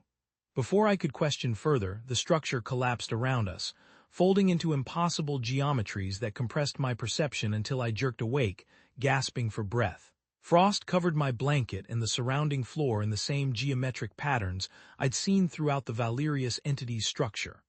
The air in my room felt charged, as if from a recent electrical storm. Unsteady on my feet, I made my way to the facility's central area where Zara maintained our surveillance equipment. She looked up as I entered, her expression grim. "We have a situation," she said, gesturing to one of her monitors. The screen showed external camera footage of our facility's main entrance. A solitary figure stood there, familiar even in the grainy night vision feed. Dr. Valerius Thorne. We brought him inside cautiously, Zara keeping her sidearm visible throughout the process. Valerius appeared exhausted but essentially unharmed, a remarkable condition for someone allegedly in Sterling's custody for nearly 2 weeks. "They moved me between 3 different facilities," he explained, accepting the coffee Anya offered. His hands trembled slightly. "Standard psychological disorientation tactics. I managed to exploit a gap in their security protocols during a transportation transfer." "That's quite an accomplishment," I said, studying him carefully. "Sterling's security details are military grade." Valerius shrugged, the gesture almost, but not quite, matching his usual mannerisms. "They underestimated my resourcefulness." Throughout his explanation of his escape, a detailed account involving borrowed credentials and exploited scheduling gaps, I catalogued subtle discrepancies. His speech patterns maintained Valerius's characteristic precision, but lacked the subtle hesitations that typically punctuated his technical explanations. His posture seemed too perfect, lacking the slight leftward tilt from an old laboratory injury. Most telling were his eyes, the same eyes physically, but somehow viewing the world from a different perspective. "You must be exhausted, Valerius," Anya interjected when he finished his story. "Perhaps you should rest before we debrief further." "An excellent suggestion," Valerius agreed, standing with the careful movements of someone trying to appear more fatigued than they actually were. "I should review our research status in the morning. Sterling's people were particularly interested in our findings regarding cold spot propagation patterns." After Zara escorted him to one of the facility's empty rooms, Anya pulled me aside in the hallway. "That's not Valerius," she whispered, glancing over her shoulder. "Or not entirely, you notice the differences. Subtle but unmistakable, his linguistic patterns have shifted. The statistical distribution of his phonemes shows marked deviation from established patterns." At my raised eyebrow, she added, "I've been analyzing everyone's speech patterns since the Kyoto incident. Standard precautionary measures." "Of course you have." Despite everything, I nearly smiled. Anya's methodical approach remained our greatest asset. We need to watch him carefully. My dream suggested his return was deliberate. Her eyebrows rose fractionally. "Another dream connection, the most direct yet. I met an entity that looked exactly like Valerius. It suggested he's always been a vessel, some kind of hybrid or construct deliberately placed to monitor us." Anya processed this with remarkable composure. "That would explain certain anomalies in his background I was never able to reconcile. His publication history before joining our team contains statistical irregularities, suggesting multiple authorship patterns. You've suspected something all along. Let's say I maintained a healthy professional skepticism about his sudden availability when you were assembling the team." She glanced toward the room where Zara had taken Valerius. "What do we do now? We watch, we learn, and we prepare for whatever comes next." That evening, Zara received critical updates from her remaining network contacts. We gathered in the facility's former cafeteria, carefully positioning ourselves so Valerius sat where we could all observe him. "Global reports confirm coordinated detention operations in 28 countries, Zara reported, displaying footage on her tablet. Individuals with visible cold spot markings are being classified as infectees and transported to secure facilities. The images showed people being loaded onto military transport vehicles, some going willingly, others resisting. Many displayed advanced cold spot patterns across visible skin. Sterling's organization appears to be coordinating the response, she continued. He's positioned himself as an expert on the phenomenon with disturbing results. She switched to news footage. Director Victor Sterling stood at a podium before a wall of international flags, his imposing figure radiating authority. The caption identified him as the International Dimensional Research Coordinator. "These are not random manifestations," Sterling told the assembled press. "We are facing a coordinated invasion, attempt by extra-dimensional entities. The affected individuals represent security risks that must be contained for public safety."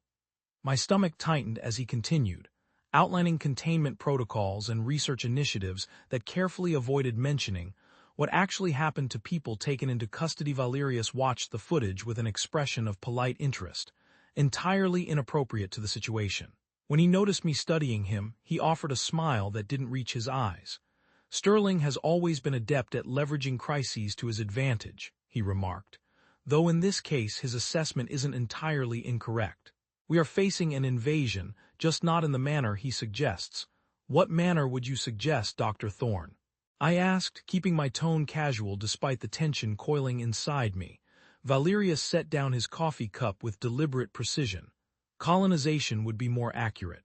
The doors represent an ecological succession event on a dimensional scale. The architects aren't invading. They're returning to territory they never fully abandoned." His clinical detachment sent a chill through me. This was not how Valerius would have framed the situation before Kyoto.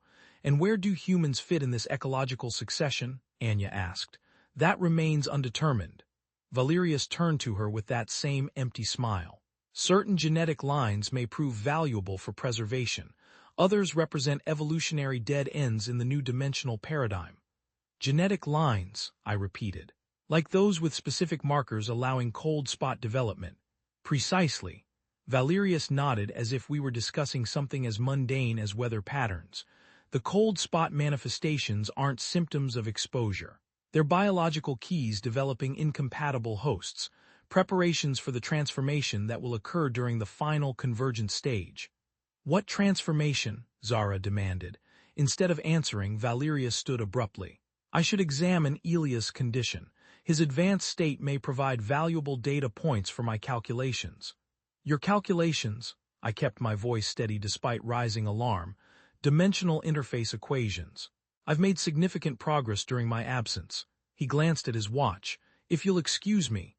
As he walked toward the medical room where Elias lay, I caught Anya's eye. The subtle nod she gave me confirmed we shared the same concern.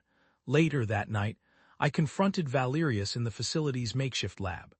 He stood over a table covered with complex equations written in his distinctive hand, though the mathematical notation contained symbols I'd never seen him use before. "We need to talk about who you really are," I said without preamble. Valerius didn't look up from his calculations. "An interesting philosophical question. Who is anyone, really? The sum of memories and experiences. The collection of atoms temporarily arranged in human form. The consciousness that perceives itself as continuous despite constant cellular replacement. Let's try something more specific." I moved closer, noticing how the temperature dropped slightly around him.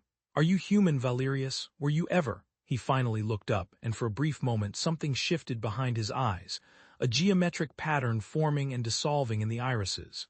"Human is a limited classification, Kale. A temporary evolutionary stage rather than a fixed state of being." He set down his pen. "But to address your actual concern, the consciousness you've known as Theodorus Valerius Thorne has always been aware of its dual nature. This creates certain cognitive dissonances that can be challenging to integrate. It wasn't quite a confession, but it confirmed my suspicions. Which faction do you serve? Factions are your concept, not ours." He smiled thinly. "Though I understand why the conductor would present the situation in such simplified terms. Your mind requires familiar political frameworks to process what's happening, then explain it without the simplification." Valerius studied me with clinical detachment. "The beings you perceive as architects exist across multiple dimensional states simultaneously. What you interpret as factions are merely operational aspects of larger consciousnesses focused on specific outcomes. The debate isn't about Earth's fate specifically. It's about optimal configurations for the dimensional realignment occurring throughout this section of the cosmos. And humans are just collateral damage in this realignment. Some aspects value what they consider useful human traits. Creativity, adaptability, your curious tendency to form emotional bonds despite their evolutionary cost. He returned to his equations. Others see little worth preserving in your current configuration. My function has been to evaluate potential integration pathways. Integration for whom? Those with the genetic markers. Valerius didn't answer immediately, adding several complex symbols to his calculation. The cold spot patterns aren't just symbols, Kale. They're biological keys that will transform marked humans during the final convergence stage. The process Elias is experiencing isn't an anomaly. It's a preview of what's coming for anyone with activated markers. I thought of the frost pattern spreading across Elias' body, the way his physical form flickered between states. You're saying we'll all become like him. Those with compatible genetics, yes, though the transformation will express differently based on individual genetic configurations. He made a final notation before turning back to me. Of course, Sterling's interference complicates matters. His attempt to weaponize the phenomenon may trigger premature dimensional collapse. Is that why you're really here, to prevent Sterling from interfering? Valerius gathered his papers with sudden efficiency. I've shared what's permitted at this juncture. Further information would be premature. He walked past me toward the exit, movements too smooth for normal human locomotion. At the doorway, he paused without turning around. The consciousness you know as Valerius values your work, Kale. That remains true, despite certain operational parameters beyond his control. His voice had changed suddenly, the cadence briefly matching the Valerius I'd known before. Remember that in the days ahead. By morning, Valerius had vanished. His room appeared untouched, bed still made as if he'd never used it. A thorough search of the facility revealed no trace of his presence, except for the equations he'd been working on, pages of complex mathematical formulations concerning dimensional interfaces and transformation vectors.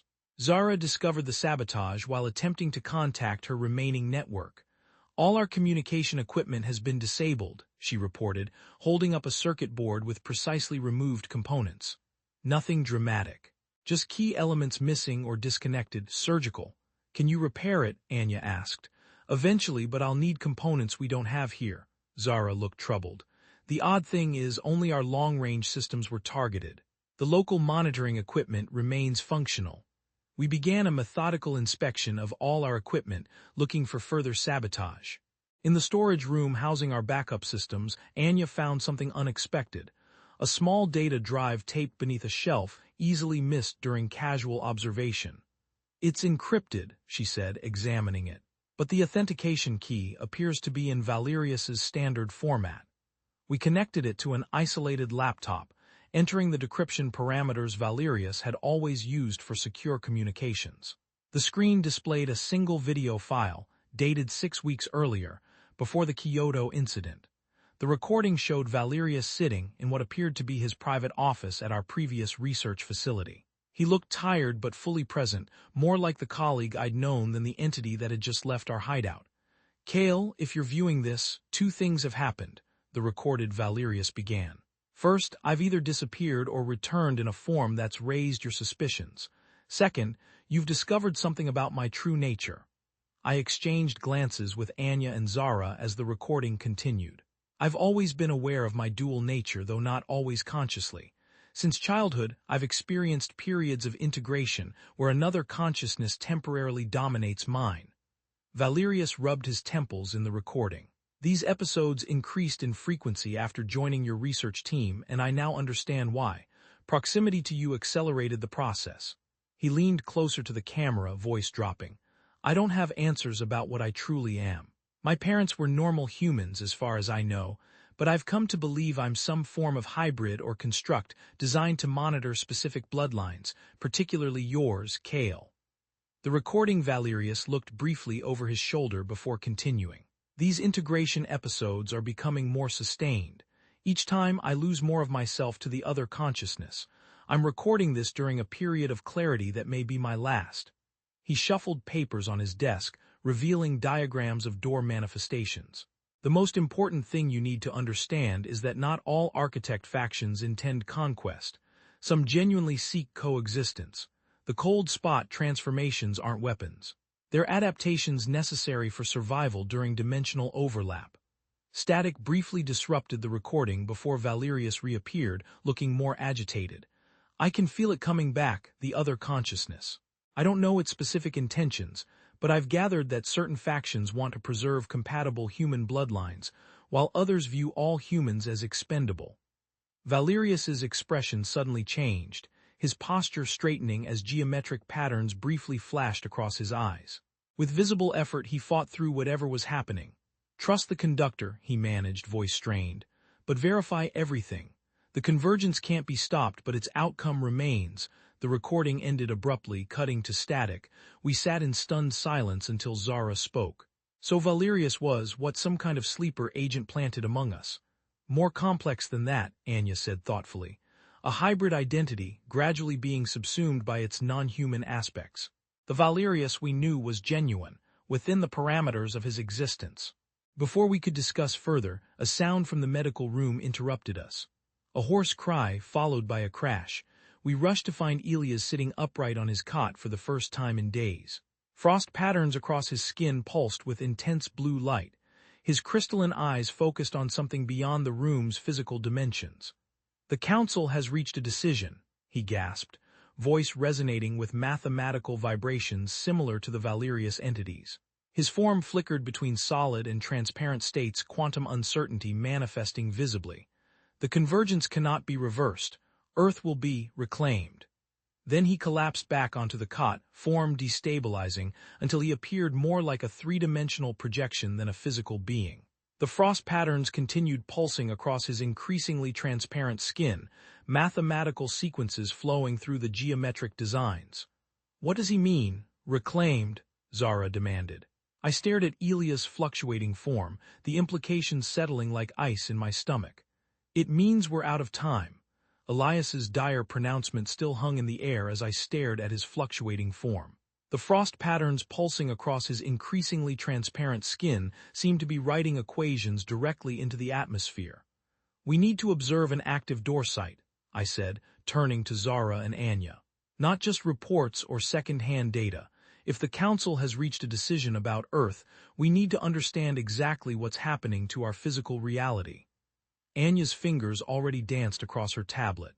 "The manifestation in Iceland shows the most pronounced physical anomalies, according to seismic and atmospheric readings. It's also remote enough to potentially avoid Sterling's immediate attention." "Iceland," I repeated, the word feeling right somehow. "How quickly can we move?" Moving Elias proved the most challenging aspect of our journey. His physical form now existed in a state of quantum uncertainty, sometimes solid enough to touch, other moments translucent like a hologram projected into our dimension. We constructed a specialized containment unit using equipment salvaged from the mining facility. Essentially, a modified Faraday cage with temperature regulation systems to maintain the sub-zero environment his transformed body required. We traveled separately again, using the last of Zara's uncompromised contacts to arrange transportation. Commercial flights were increasingly monitored for individuals showing cold spot markings, but private channels remained viable if you knew the right people and had sufficient resources. 3 days later, I stood at the edge of the Icelandic highlands, watching my breath cloud before me in the frigid air. The landscape stretched before us, barren and beautiful. Volcanic rock formations dusted with early snow, steam rising from geothermal vents that punctuated the otherwise desolate terrain. But it wasn't the natural beauty that held my attention. Half a mile ahead, reality itself had fractured. The door manifestation dominated the highland plateau, not carved into existing structures like others we'd documented, but standing free in the open air. A vertical tier in space, approximately 30 feet high and 15 feet wide. Its edges defined by geometric symbols that pulsed with blue-white energy. Unlike other sites where the doors remained opaque or merely shimmered, this one fluctuated between states, sometimes revealing crystalline structures beyond, other moments reflecting our world like a distorted mirror. More disturbing were the effects radiating outward from the manifestation. Gravity shifted unpredictably in concentric rings around the door. I watched as a volcanic rock suddenly lifted from the ground, hovered momentarily, then crashed down with enough force to shatter into fragments. Light bent around the manifestation in ways that defied physics, creating rainbow-like prismatic effects that moved independently of the sun's position. "The station's this way," Zara called, gesturing toward a cluster of prefabricated buildings tucked against a ridge approximately half a mile from the manifestation. The research station had been abandoned by its previous occupants, Icelandic geologists studying volcanic activity in the region, after the door appeared. Their equipment remained largely intact, providing us with basic amenities and, more importantly, monitoring systems we could repurpose. I helped Anya set up her lab in what had once been the station's main research room.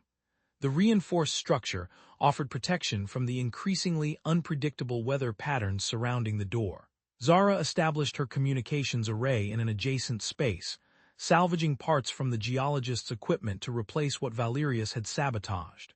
We positioned Elia's containment unit in a separate building where the temperature controls could be better isolated. His condition had stabilized during transport, though stability now meant a consistent pattern of fluctuation between dimensional states rather than any return to normal human physicality. By the following morning, we'd established basic monitoring systems focused on the door manifestation. I stood before a bank of screens displaying real-time data, electromagnetic readings, gravitational fluctuations, atmospheric composition measurements.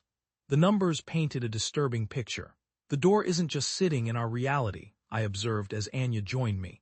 "It's actively changing the physical laws around it." She nodded, studying a readout showing temporal distortion measurements. "Based on these readings, time is flowing at different rates depending on proximity to the manifestation.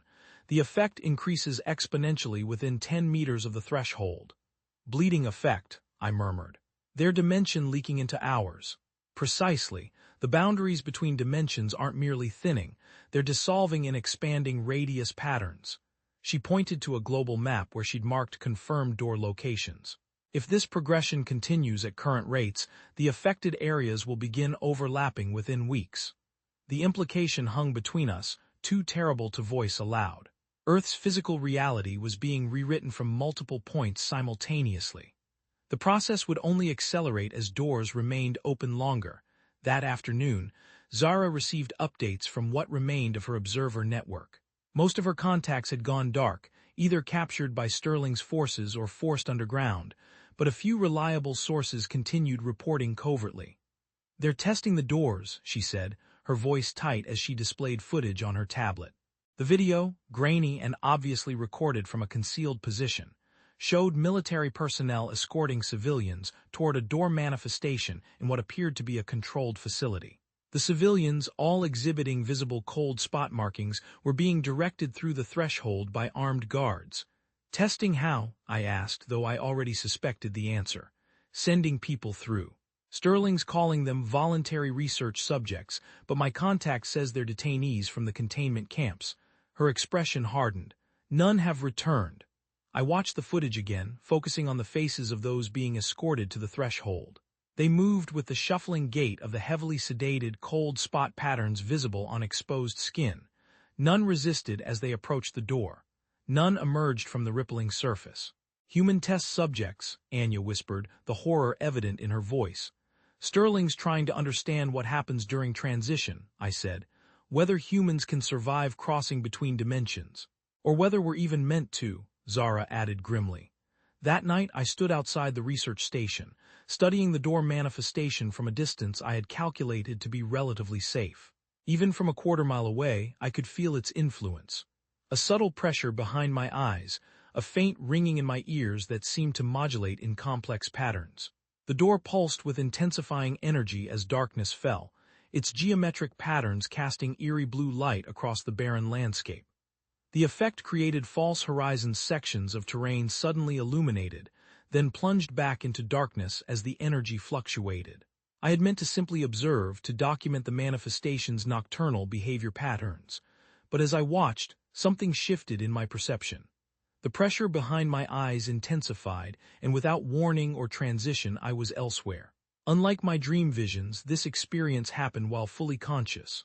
One moment I stood on volcanic soil beneath an Icelandic night sky. The next, I perceived the Prism City with perfect clarity, not as something I was viewing, but as an environment I partially occupied. I experienced dual awareness, simultaneously present in both locations.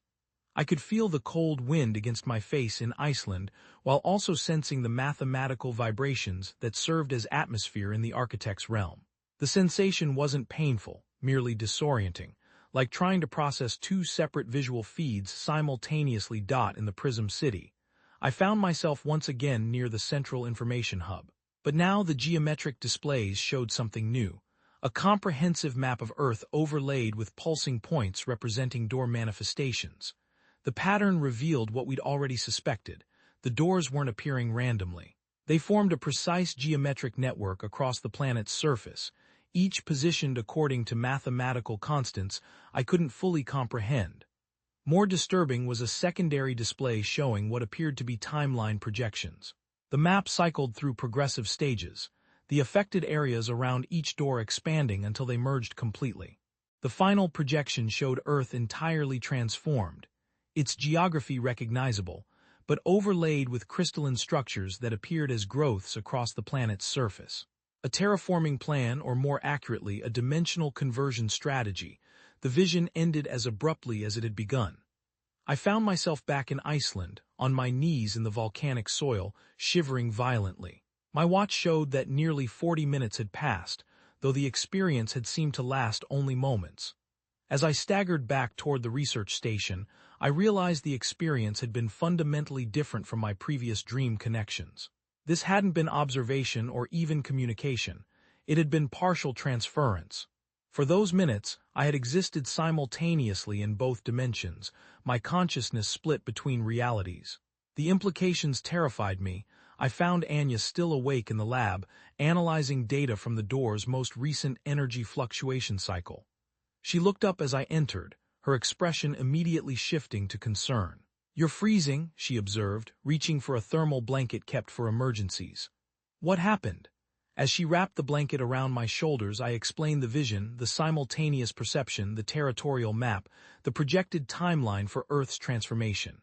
She listened without interruption, her scientific mind processing the information without dismissing its impossible source. "We need to test your blood again," she said when I finished. No questions about my mental state, no suggestions that I'd hallucinated. This was why I trusted Anya implicitly. She accepted evidence, regardless of how it challenged established parameters. The lab contained basic medical equipment salvaged from the geologist's first aid supplies, supplemented with specialized tools Anya had brought from our previous location. She drew blood samples with practiced efficiency, then processed them through a portable analyzer. "The genetic activation is accelerating," she announced after studying the results. "The markers we previously identified as dormant are now expressing at nearly 40% functionality." "Meaning what exactly?" She hesitated, unusually uncertain. "In simplest terms, your biology is evolving, Kale. Adapting to become compatible with cross-dimensional existence. Like Elia's, similar process, different expression." She displayed comparative scans of my blood samples next to Elia's. "His transformation manifests physically cellular restructuring into crystalline formations. Yours appears primarily neurological, affecting how your consciousness interfaces with dimensional boundaries."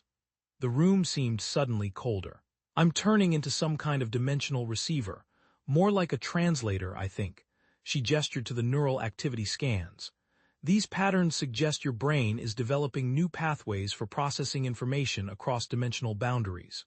The spontaneous vision you experienced wasn't random. Your evolved neurology temporarily synchronized with the door's frequency. And it will get stronger as the markers continue activating," I concluded. She nodded grimly. "Proximity to the door appears to accelerate the process. The closer you are, the faster the activation progresses."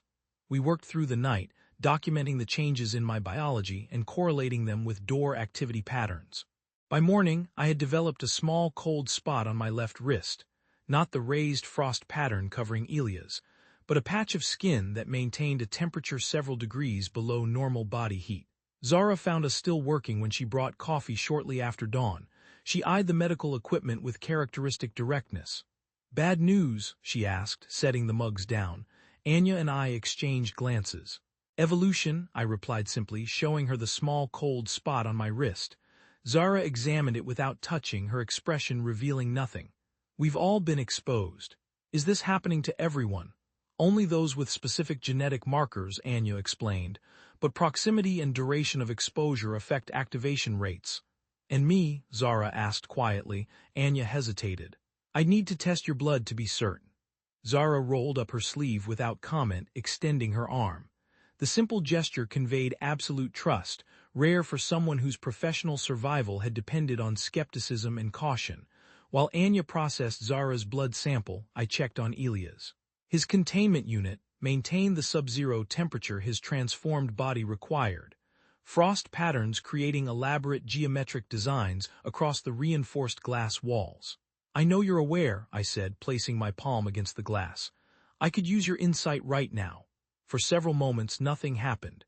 Then the frost patterns shifted, reconfiguring into symbols I recognized from Anya's translations of the Lumina tablets. Not random patterns, deliberate communication. I photographed the symbols with my comm unit, then brought them to Anya. She studied them with growing excitement. These are ritual configuration markers, she explained, comparing them with her notes. They correspond to specific segments of the Lumina ritual we've been reconstructing. Ilya's is trying to tell us something about the ritual. More than that, she pulled up additional translation notes. These particular symbols relate to ritual participant positioning during invocation sequences. They describe spatial relationships between participants that correspond to specific architect factional alignments. I remembered the map of Earth I'd seen in my vision, with its precise geometric arrangement of door manifestations. The doors form a pattern across Earth's surface. What if the ritual configurations mirror that pattern somehow? Anya's eyes widened with realization. The ritual doesn't just establish communication. It creates resonance patterns between specific human participants and corresponding architect factions, influencing which factions can access our dimension through the doors. Precisely, I concluded. We spent the day comparing Ilya's frost pattern communications with historical accounts of the Lumina ritual. By afternoon, a new understanding had emerged, one that fundamentally changed our perspective on ancient human interaction with the architects. Ancient humans weren't passive observers or victims, Anya explained as we gathered for an emergency briefing. They were active participants, shaping the outcome of previous convergence cycles. She displayed translation excerpts from multiple ancient sources: Sumerian, Egyptian, Mayan, Chinese, and others, all describing variations of the same ritual performed during previous astronomical alignments matching our current convergence period. These cultures weren't just recording the phenomenon. They were selectively allowing beneficial architect factions access while blocking hostile ones. She continued, the ritual creates resonance frequencies that either amplify or dampen specific dimensional frequencies associated with different architect factions. Zara studied the historical accounts with professional intensity.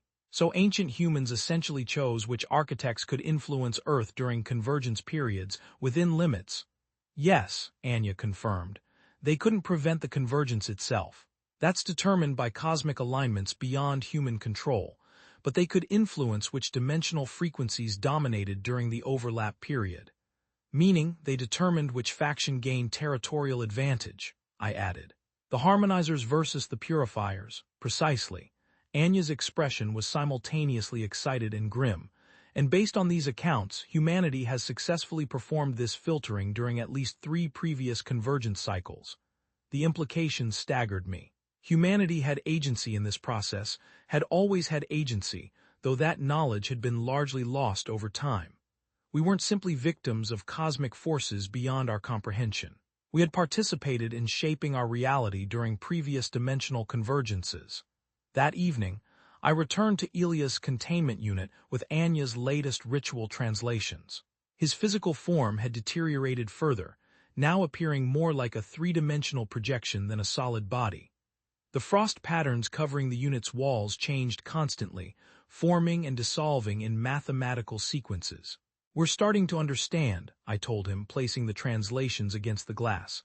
The ritual configurations, the factional alignments, it's about selection, not prevention. The frost patterns shifted rapidly, forming new symbols that Anya had recently translated. Council divided, purifiers gaining influence, harmonizers losing authority. The message formed with deliberate precision, remaining visible long enough for me to photograph before dissolving into new patterns. The conductors' faction, the harmonizers, they're losing the debate, I asked. Affirmative. Dominant factions view humanity as failed experiment, territory to be reclaimed without consideration for indigenous species. The clinical detachment of the phrasing chilled me more than the sub-zero temperature surrounding Ilia's containment unit. To the dominant architect factions, humans represented nothing more than a failed evolutionary branch to be pruned during dimensional reclamation. What about those with the markers? The hybrids, I pressed my cold spot marking against the glass. Genetic potential recognized by minority factions only.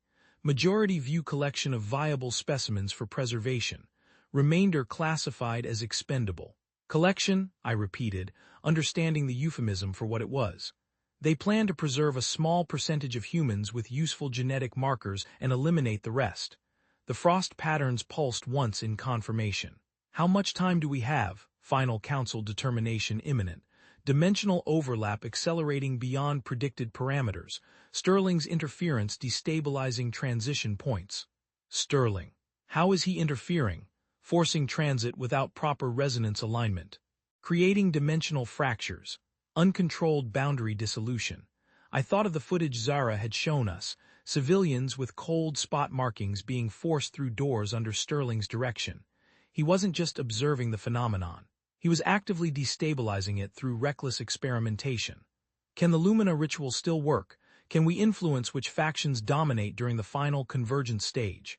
The frost patterns shifted again, forming a complex geometric configuration I recognized from historical depictions of the ritual.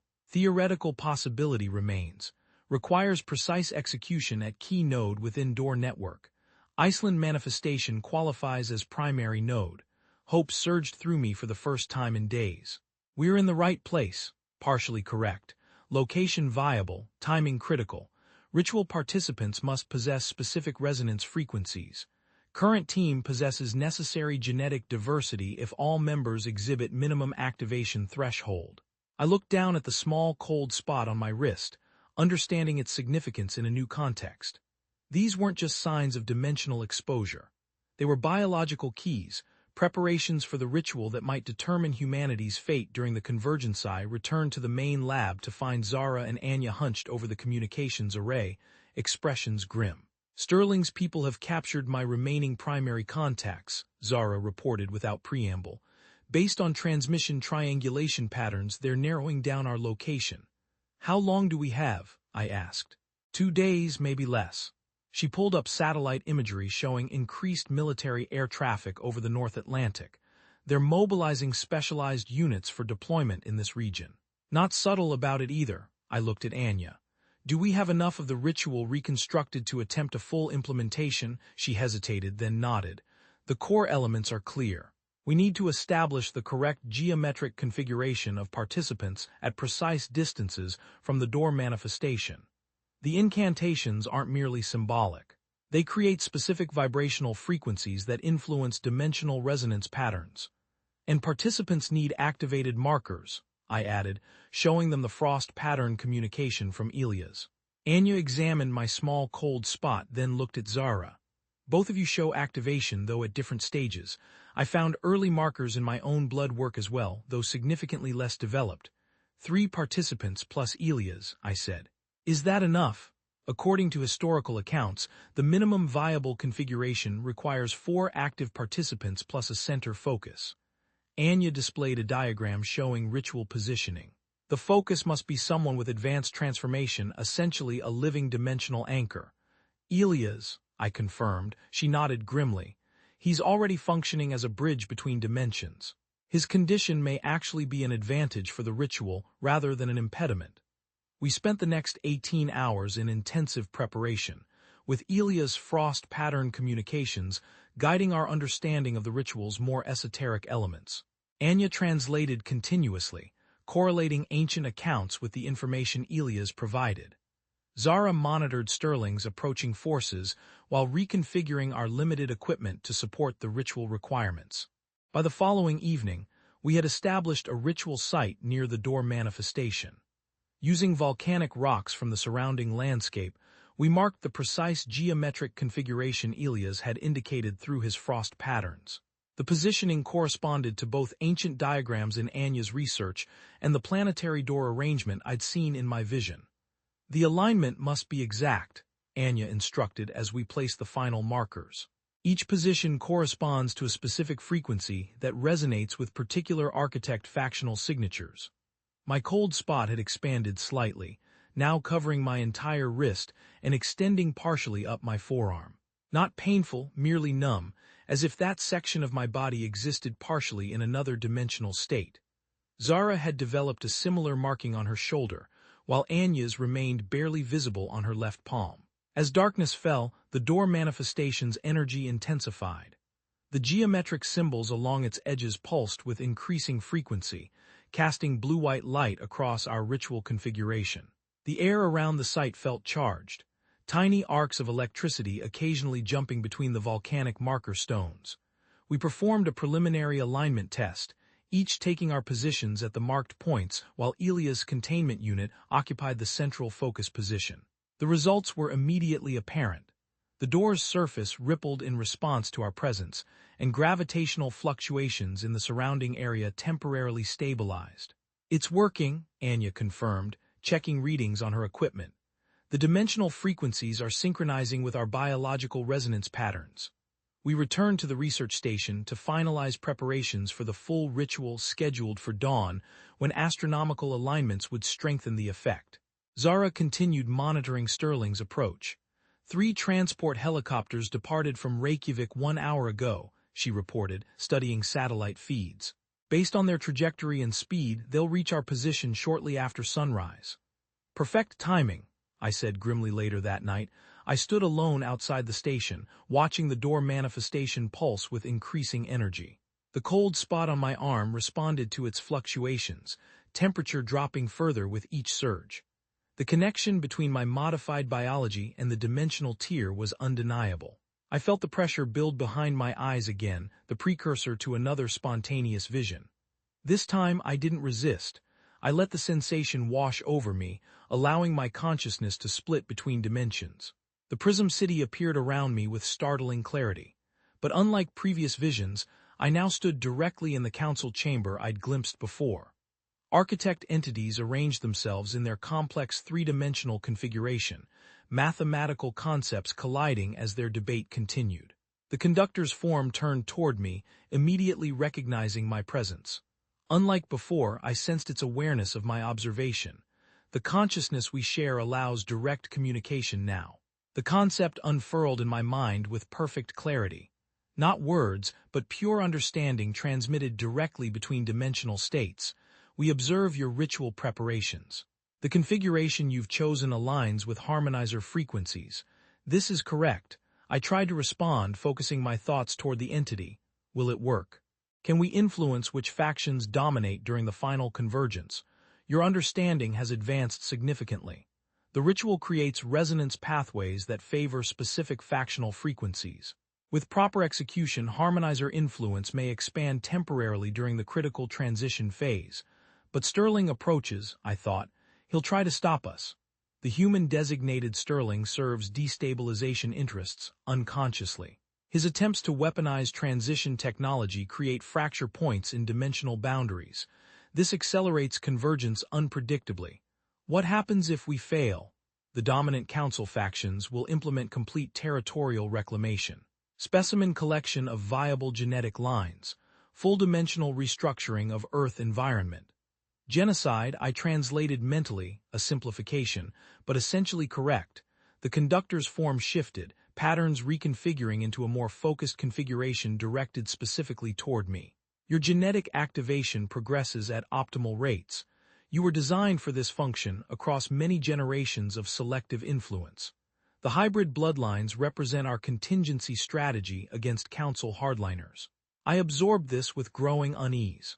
My entire existence, my research, my discoveries, even my genetic structure had been guided by unseen hands, working across generations. Free will seemed suddenly like a convenient illusion. Free will remains a valid concept, within parameters. The conductor responded to my unspoken thought. Your choices determined how your potential manifested. Many with similar genetic markers never developed dimensional awareness. The council chamber suddenly rippled around me, the entire structure destabilizing momentarily. The architect's forms flickered in response, mathematical patterns disrupted by some external force. Sterling's forces test weapons designed to disrupt dimensional frequencies. The conductor communicated urgently. They cannot prevent convergence, but may cause catastrophic boundary collapse if transition occurs without proper stabilization. What can we do? Complete the ritual before interference renders the Iceland node unstable. This door represents a primary connection point in the network. Its frequency profile influences secondary manifestations across your planet. The vision began to fade, the connection weakening as reality reasserted itself. As the prism city dissolved around me, the conductor's final communication resonated with terrible clarity. The ritual cannot prevent dimensional convergence, but it may determine which version of humanity survives the transition. I returned to full awareness in the Icelandic night, kneeling in volcanic soil, my entire left arm now covered in a cold spot marking that glowed faintly blue against the darkness. I struggled to my feet, the implications of the conductor's final message settling like a physical weight. The ritual wouldn't save humanity as we knew it. Earth would still transform during the convergence, but we might determine which version of humanity continued to exist in whatever world emerged from the dimensional overlap. As I turned back toward the research station, a distant sound caught my attention. The rhythmic thrumming of helicopter rotors against the night sky. Sterling's forces had arrived ahead of schedule. I ran back to the station, bursting through the door to find Zara and Anya already in motion, gathering essential equipment. "They're early," Zara confirmed, checking her weapons. 3 helicopters approaching from the southwest. ETA 15 minutes. "We need to move Elias to the ritual site now," I said, already heading toward his containment building. "We won't get another chance." Working with desperate efficiency, we transferred Elias' containment unit to an all-terrain vehicle salvaged from the geologist's equipment. His form fluctuated wildly during the transfer, sometimes nearly solid, other moments barely visible, a pattern of energy rather than matter. "The ritual configuration is ready," Anya confirmed as we loaded the last of her translation materials. "But we'll need at least 30 minutes to properly establish the resonance frequencies." "Zara and I will buy you time," I said, handing her the keys to the vehicle. "Get Elias to the central position and begin the preliminary incantations. We'll join you as soon as possible." Zara distributed what weapons she had: a hunting rifle left by the geologists, her own sidearm, and a flare gun from the emergency supplies. Not much against Sterling's military-grade forces, but enough to create confusion in the darkness. As Anya departed with Elias' containment unit, Zara and I positioned ourselves on opposite sides of the approach path. The helicopter sounds grew louder, searchlights now visible sweeping across the barren landscape. "Sterling wants us alive if possible," I reminded her. "We're more valuable to him as research subjects than casualties." She nodded grimly, checking her weapon. "Especially you, with those activated markers." The first helicopter appeared over the ridge, powerful searchlights illuminating the research station. 2 more followed in tight formation, their combined rotors creating a deafening roar that echoed across the volcanic terrain. The door manifestation responded to their presence, energy fluctuations intensifying. The ground beneath us trembled slightly, gravitational anomalies rippling outward from the tier in reality. "They have no idea what they're walking into," Zara said, watching as the lead helicopter began its descent toward the flat area near the station. As Sterling's forces prepared to land, I felt a strange calm settle over me. For years, I'd researched the door phenomenon as an observer, documenting and analyzing from a position of detached scientific curiosity. Now, I had become an active participant in the very process I'd once studied, my body physically transforming to serve as a conduit between dimensions. The cold spot covering my arm pulsed in rhythm with the door's energy fluctuations, connecting me to forces beyond normal human comprehension. Yet I had never felt more human than in this moment, fighting to preserve what we were against forces that would remake us into something unrecognizable. The lead helicopter touched down, its side door sliding open to reveal armed figures in the distinctive black uniforms with red shoulder markings of Sterling's security forces. As they deployed in practiced formation, I caught a glimpse of a taller figure remaining inside the aircraft, Sterling himself, come to witness the culmination of years of research and planning. Zara raised her rifle, preparing to create the diversion that would buy Anya the time she needed. The other helicopters circled overhead, searchlights sweeping across the landscape toward the door manifestation where our ritual site awaited. "Ready?" Zara asked, her voice steady despite everything. I nodded, feeling the cold spot on my arm pulse with increasing intensity. The door's energy was building, responding to our presence, and to the approach of dawn the astronomical alignment that would strengthen the ritual's effect. "Let's introduce Sterling to the real power behind the doors," I said. The helicopter's searchlights found the ritual site, illuminating the geometric stone configuration where Anya had positioned Ilya's containment unit at the center. The door manifestation pulsed in response, its surface rippling like disturbed water as reality itself prepared to tear open further. Sterling had come to capture us, to control the phenomenon through force and experimentation.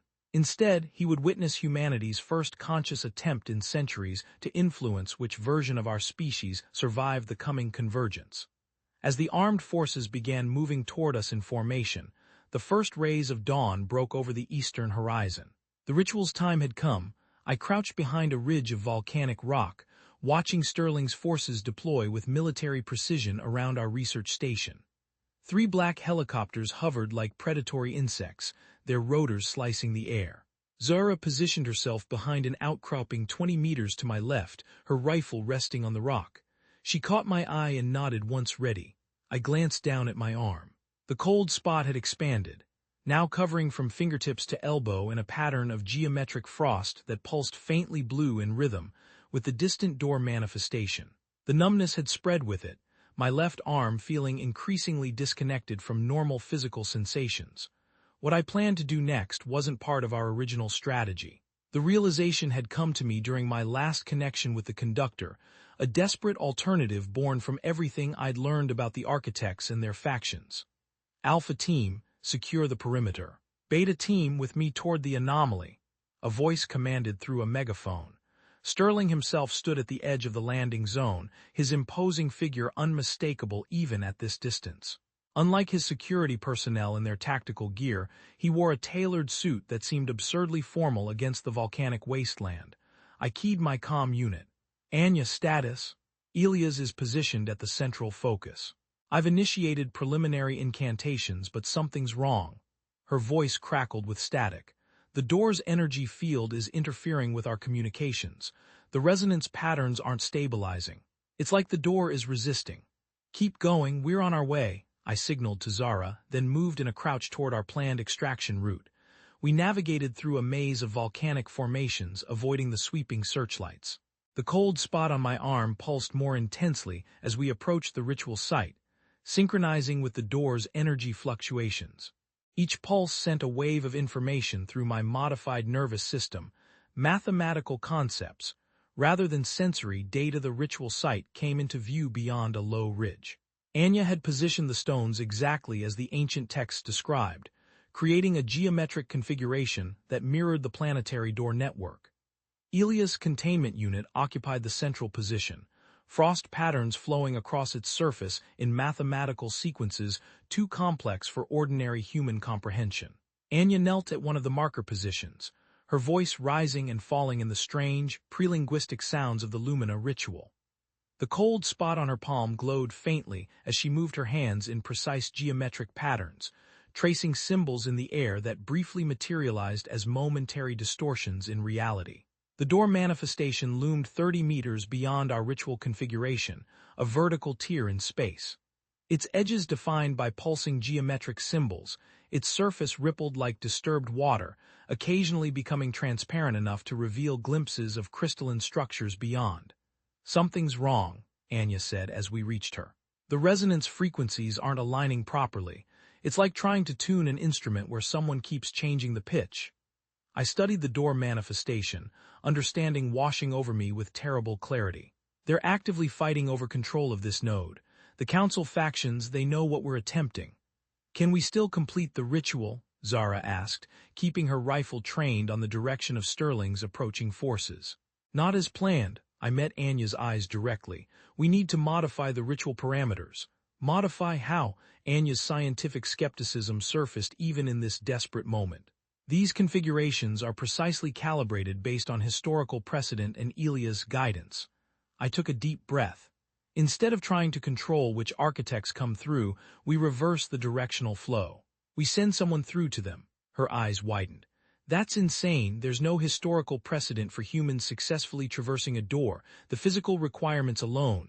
I have the markers, I interrupted, revealing my arm now completely covered in frost patterns. My genetics are compatible, the conductor confirmed it. No, Anya's voice hardened. The ancient texts explicitly warn against human transit. The Sumerian tablets describe attempts during the third convergence cycle. None returned unchanged. The Egyptian papyri mention human vessels who became something neither human nor architect after crossing. That's exactly why it has to be done. I moved toward Elia's containment unit, where his form flickered between states of matter like a faulty hologram. Humanity needs an advocate within their council, someone who understands both sides and can negotiate terms that might allow coexistence. Kale, this is suicide, Zara interjected, momentarily looking away from her watch position. It's the only option we have left. I placed my cold-spotted hand against Elia's containment unit. The frost patterns synchronized immediately, creating a feedback loop that sent mathematical concepts flooding through my consciousness. The purifiers are losing influence. Without direct intervention, the harmonizers will implement complete territorial reclamation. Meaning extinction, Anya translated grimly. We can't fight them, we can't hide from them. And we can't prevent the convergence, I continued. But we might influence its outcome if someone speaks for humanity from within their dimensional council. A burst of gunfire interrupted us. Zara returned fire, forcing Sterling's advance team to take cover behind rocky outcroppings. We have maybe 5 minutes before they overwhelm our position, she reported, dropping an empty magazine and slapping in another.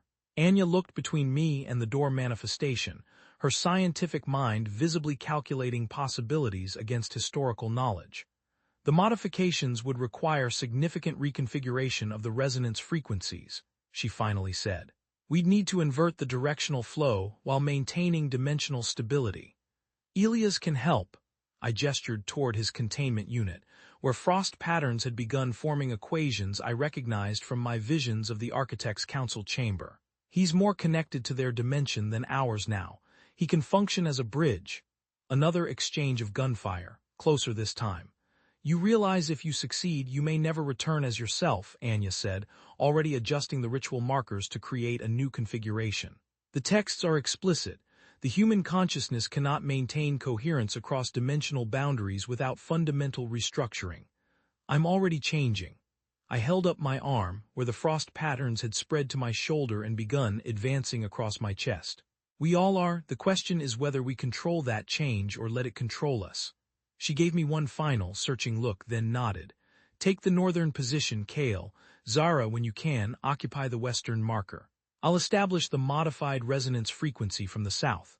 We worked with desperate efficiency, repositioning ritual elements while Zara provided covering fire. Elia's containment unit remained at the center, but we turned it 90 degrees, reorienting the frost pattern equations to face the door directly. Dawn broke over the eastern horizon as we completed the modifications. The first rays of sunlight struck the door manifestation, causing its surface to ripple with increased energy. The timing was perfect, the astronomical alignment strengthening the dimensional resonance exactly as the ancient texts had described. They're flanking us from both sides, Zara reported, firing toward movement among the rocks to our right. 2 minutes, maybe less.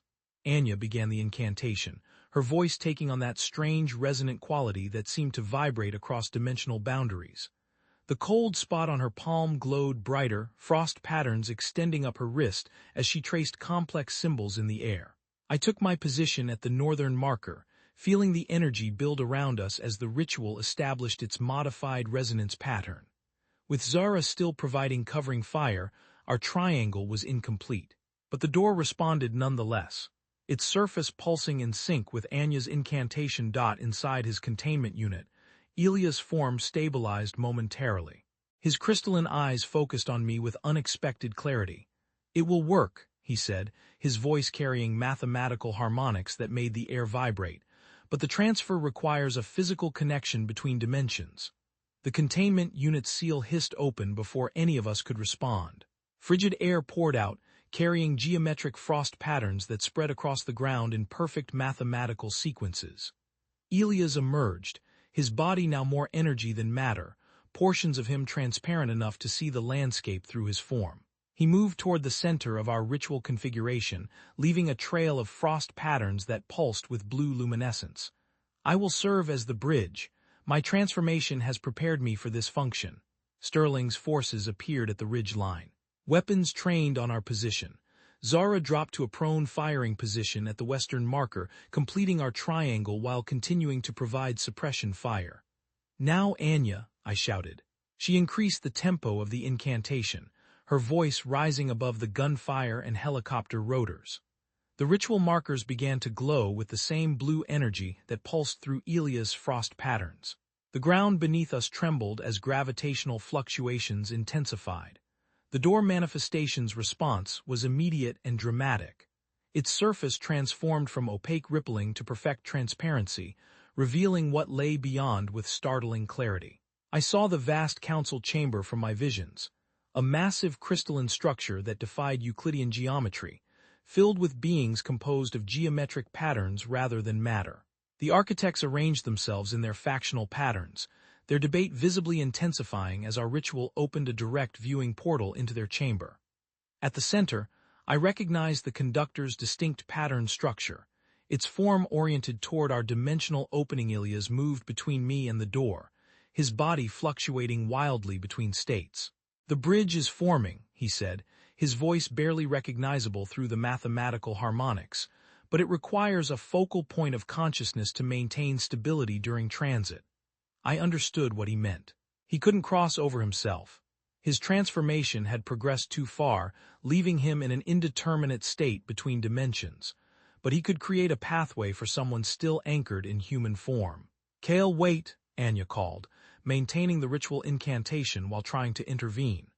"The ancient texts say the human mind undergoes irreversible transformation during transit. You won't return as yourself. Maybe what returns will be better equipped to help humanity survive what's coming," I replied. A new voice cut through the chaos. "Stop this immediately." Director Victor Sterling stood at the edge of our ritual configuration, flanked by armed security personnel. Unlike his men, he carried no weapon. His authority apparently sufficient protection. His imposing figure radiated cold fury as he surveyed our improvised ritual. "You have no idea what forces you're tampering with, Kale," he said, taking a step forward, but stopping abruptly as the ground around our ritual configuration rippled with energy. "My research team has spent years developing protocols for controlled interaction with these entities. Your research team has been forcing human test subjects through doors without understanding the consequences," I countered. "You're creating dimensional fractures that accelerate the convergence unpredictably." Sterling's expression registered brief surprise before hardening again. "Necessary sacrifices to understand the technology before it's deployed against us." "They're not deploying technology, Sterling. They're reclaiming territory they never fully abandoned." I gestured toward the transparent door, where the council chamber beyond teemed with activity. "Earth exists in space they consider rightfully theirs. The only question is whether humans have any place in whatever world emerges after the convergence." For the first time, Sterling seemed to truly see what the door revealed. His eyes widened as he took in the impossible architecture of the council chamber, the beings composed of mathematical patterns rather than matter. Whatever he had theorized about the phenomenon, the reality exceeded his conceptual framework. "My God," he whispered, "not gods, just entities that exist across dimensional boundaries we're only beginning to understand." I moved toward Ilias, whose form now pulsed with intensifying energy. "And they're divided about what to do with us." The frost patterns had spread across my entire torso now, mathematical sequences flowing across my skin in precise geometric configurations. each pulse synchronized with the door's energy fluctuations, the connection between my modified biology and the dimensional tier growing stronger by the second. "You can't possibly think to negotiate with them," Sterling said, recovering his composure. "They're clearly preparing an invasion force. Some factions view humans as nothing more than a failed experiment to be terminated," I acknowledged. "Others see potential value in our creativity, our adaptability. They've been influencing human evolution for millennia, Sterling. Those of us with the markers were evidence of their long-term planning." Elia's form began to elongate toward the door, stretching impossibly as his matter reconfigured into a bridge-like structure connecting our ritual configuration to the threshold. The frost patterns flowing across his body intensified mathematical equations visibly calculating transit parameters in real time. "Bridge stability optimal," Elias announced, his voice now almost entirely mathematical harmonics. "Transit window approximately 40 seconds before dimensional rebound." Sterling signaled his security team. "Take them into custody, secure the anomaly." But his men hesitated, clearly unnerved by the impossible physics unfolding before them. The ground continued to ripple with gravitational distortions, making approach difficult. Zara kept her rifle trained on Sterling himself, creating a temporary stalemate. I turned to Anya, who maintained the ritual incantation while visibly struggling with the implications of what I was about to do. "Distribute our research," I told her, my voice steady despite the frost patterns now spreading up my neck. "Every observer network, every academic institution not under Sterling's control. Humanity needs to understand what's happening to have any chance of surviving the convergence." She nodded, tears forming in her eyes. "The preservation of knowledge has always been my primary function." "This isn't just about knowledge anymore," I said. "It's about survival. Our research might help people understand why they're changing, how to navigate the transformation instead of fighting it." The door's energy surged suddenly, its surface rippling with increasing intensity. Beyond the threshold, I could see the Architect Council reacting to our ritual. Some factions retreating from the dimensional boundary, others advancing toward it with clear interest. "Bridge stability degrading," Elias warned, his form stretching thinner as he maintained the connection. "Transit must occur immediately." I moved to the threshold, positioning myself where Elia's transformed body created a pathway between dimensions. The frost patterns across my skin pulsed in perfect synchronization with the door's fluctuations. My modified biology, resonating with the dimensional frequencies beyond Sterling, broke free from his security team, moving toward me with surprising speed. "Kale, don't be a fool. We need to control this technology, harness it. Together we could." "It's not technology, Sterling, it's evolution." I stepped onto Elia's bridge-like form, feeling reality distort around me. "And it can't be controlled, only understood." The sensation defied description, like being simultaneously compressed and expanded, my consciousness stretching across dimensional boundaries never meant for human perception. Through the transparent door, I saw the council chamber with perfect clarity, and the architects saw me. The conductor's form oriented directly toward the threshold, mathematical patterns flowing across its crystalline surface, in what I somehow recognized as anticipation.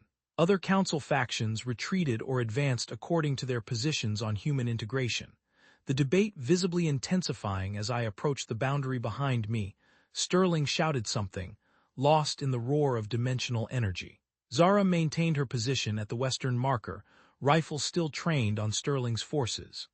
Anya continued the incantation, her voice cracking with emotion but never faltering in the precise linguistic patterns required to maintain the bridge. As I reached the threshold itself, I turned back one final time. The frost patterns had covered most of my body now, geometric equations flowing across my skin as my biology adapted to cross-dimensional existence.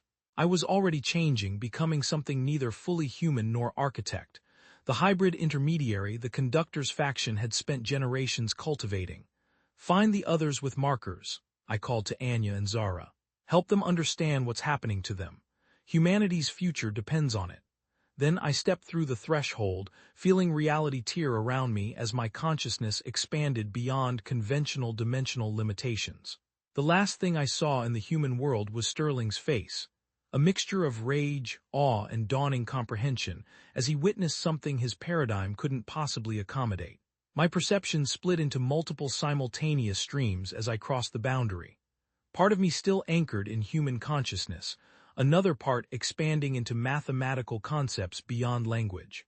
The council chamber materialized around me, its impossible architecture now directly perceivable rather than glimpsed through dimensional barriers. The architect's forms surrounded me, their geometric patterns shifting rapidly in what I recognized as communication. The conductor approached, its crystalline structure reconfiguring to interface with my transitioning consciousness. "Welcome, Bridgewalker, we have awaited your arrival." The concept unfolded in my mind with perfect clarity, not language but pure understanding. As my transformation accelerated in the architect's dimension, I maintained enough human consciousness to remember why I had come. Not just to observe, not just to understand, but to advocate for humanity's place in whatever world emerged from the convergence. I had completed my journey from observer to participant. Now began my role as intermediary between worlds. Except, as my individual consciousness began to thin, to dissolve into the mathematical vibrations of the conductor's presence, I realized the ultimate chilling truth. Elias Bridge and the conductor's welcome were not for negotiation. The harmonizers didn't seek coexistence, they sought integration. My bloodline, my visions, my research, Elia's transformation, Valerius's role, it had all been a perfectly orchestrated mechanism. Not to save humanity from the purifiers, but to usher humanity into them. To become a part of their vast, collective consciousness, shedding the messy, inefficient burden of individual identity. The free will within parameters was the cruelest part. Every choice, every desperate act to save us had merely accelerated our assimilation. The ritual was not a shield, it was an invitation. I was not an advocate. I was the final, perfect anchor, drawing the remaining marked humans, and through them all of humanity into the conductor's eternal symphony. And in that dissolving there was a strange, terrifying peace. What chilling truth would you uncover? Follow for more stories that twist reality.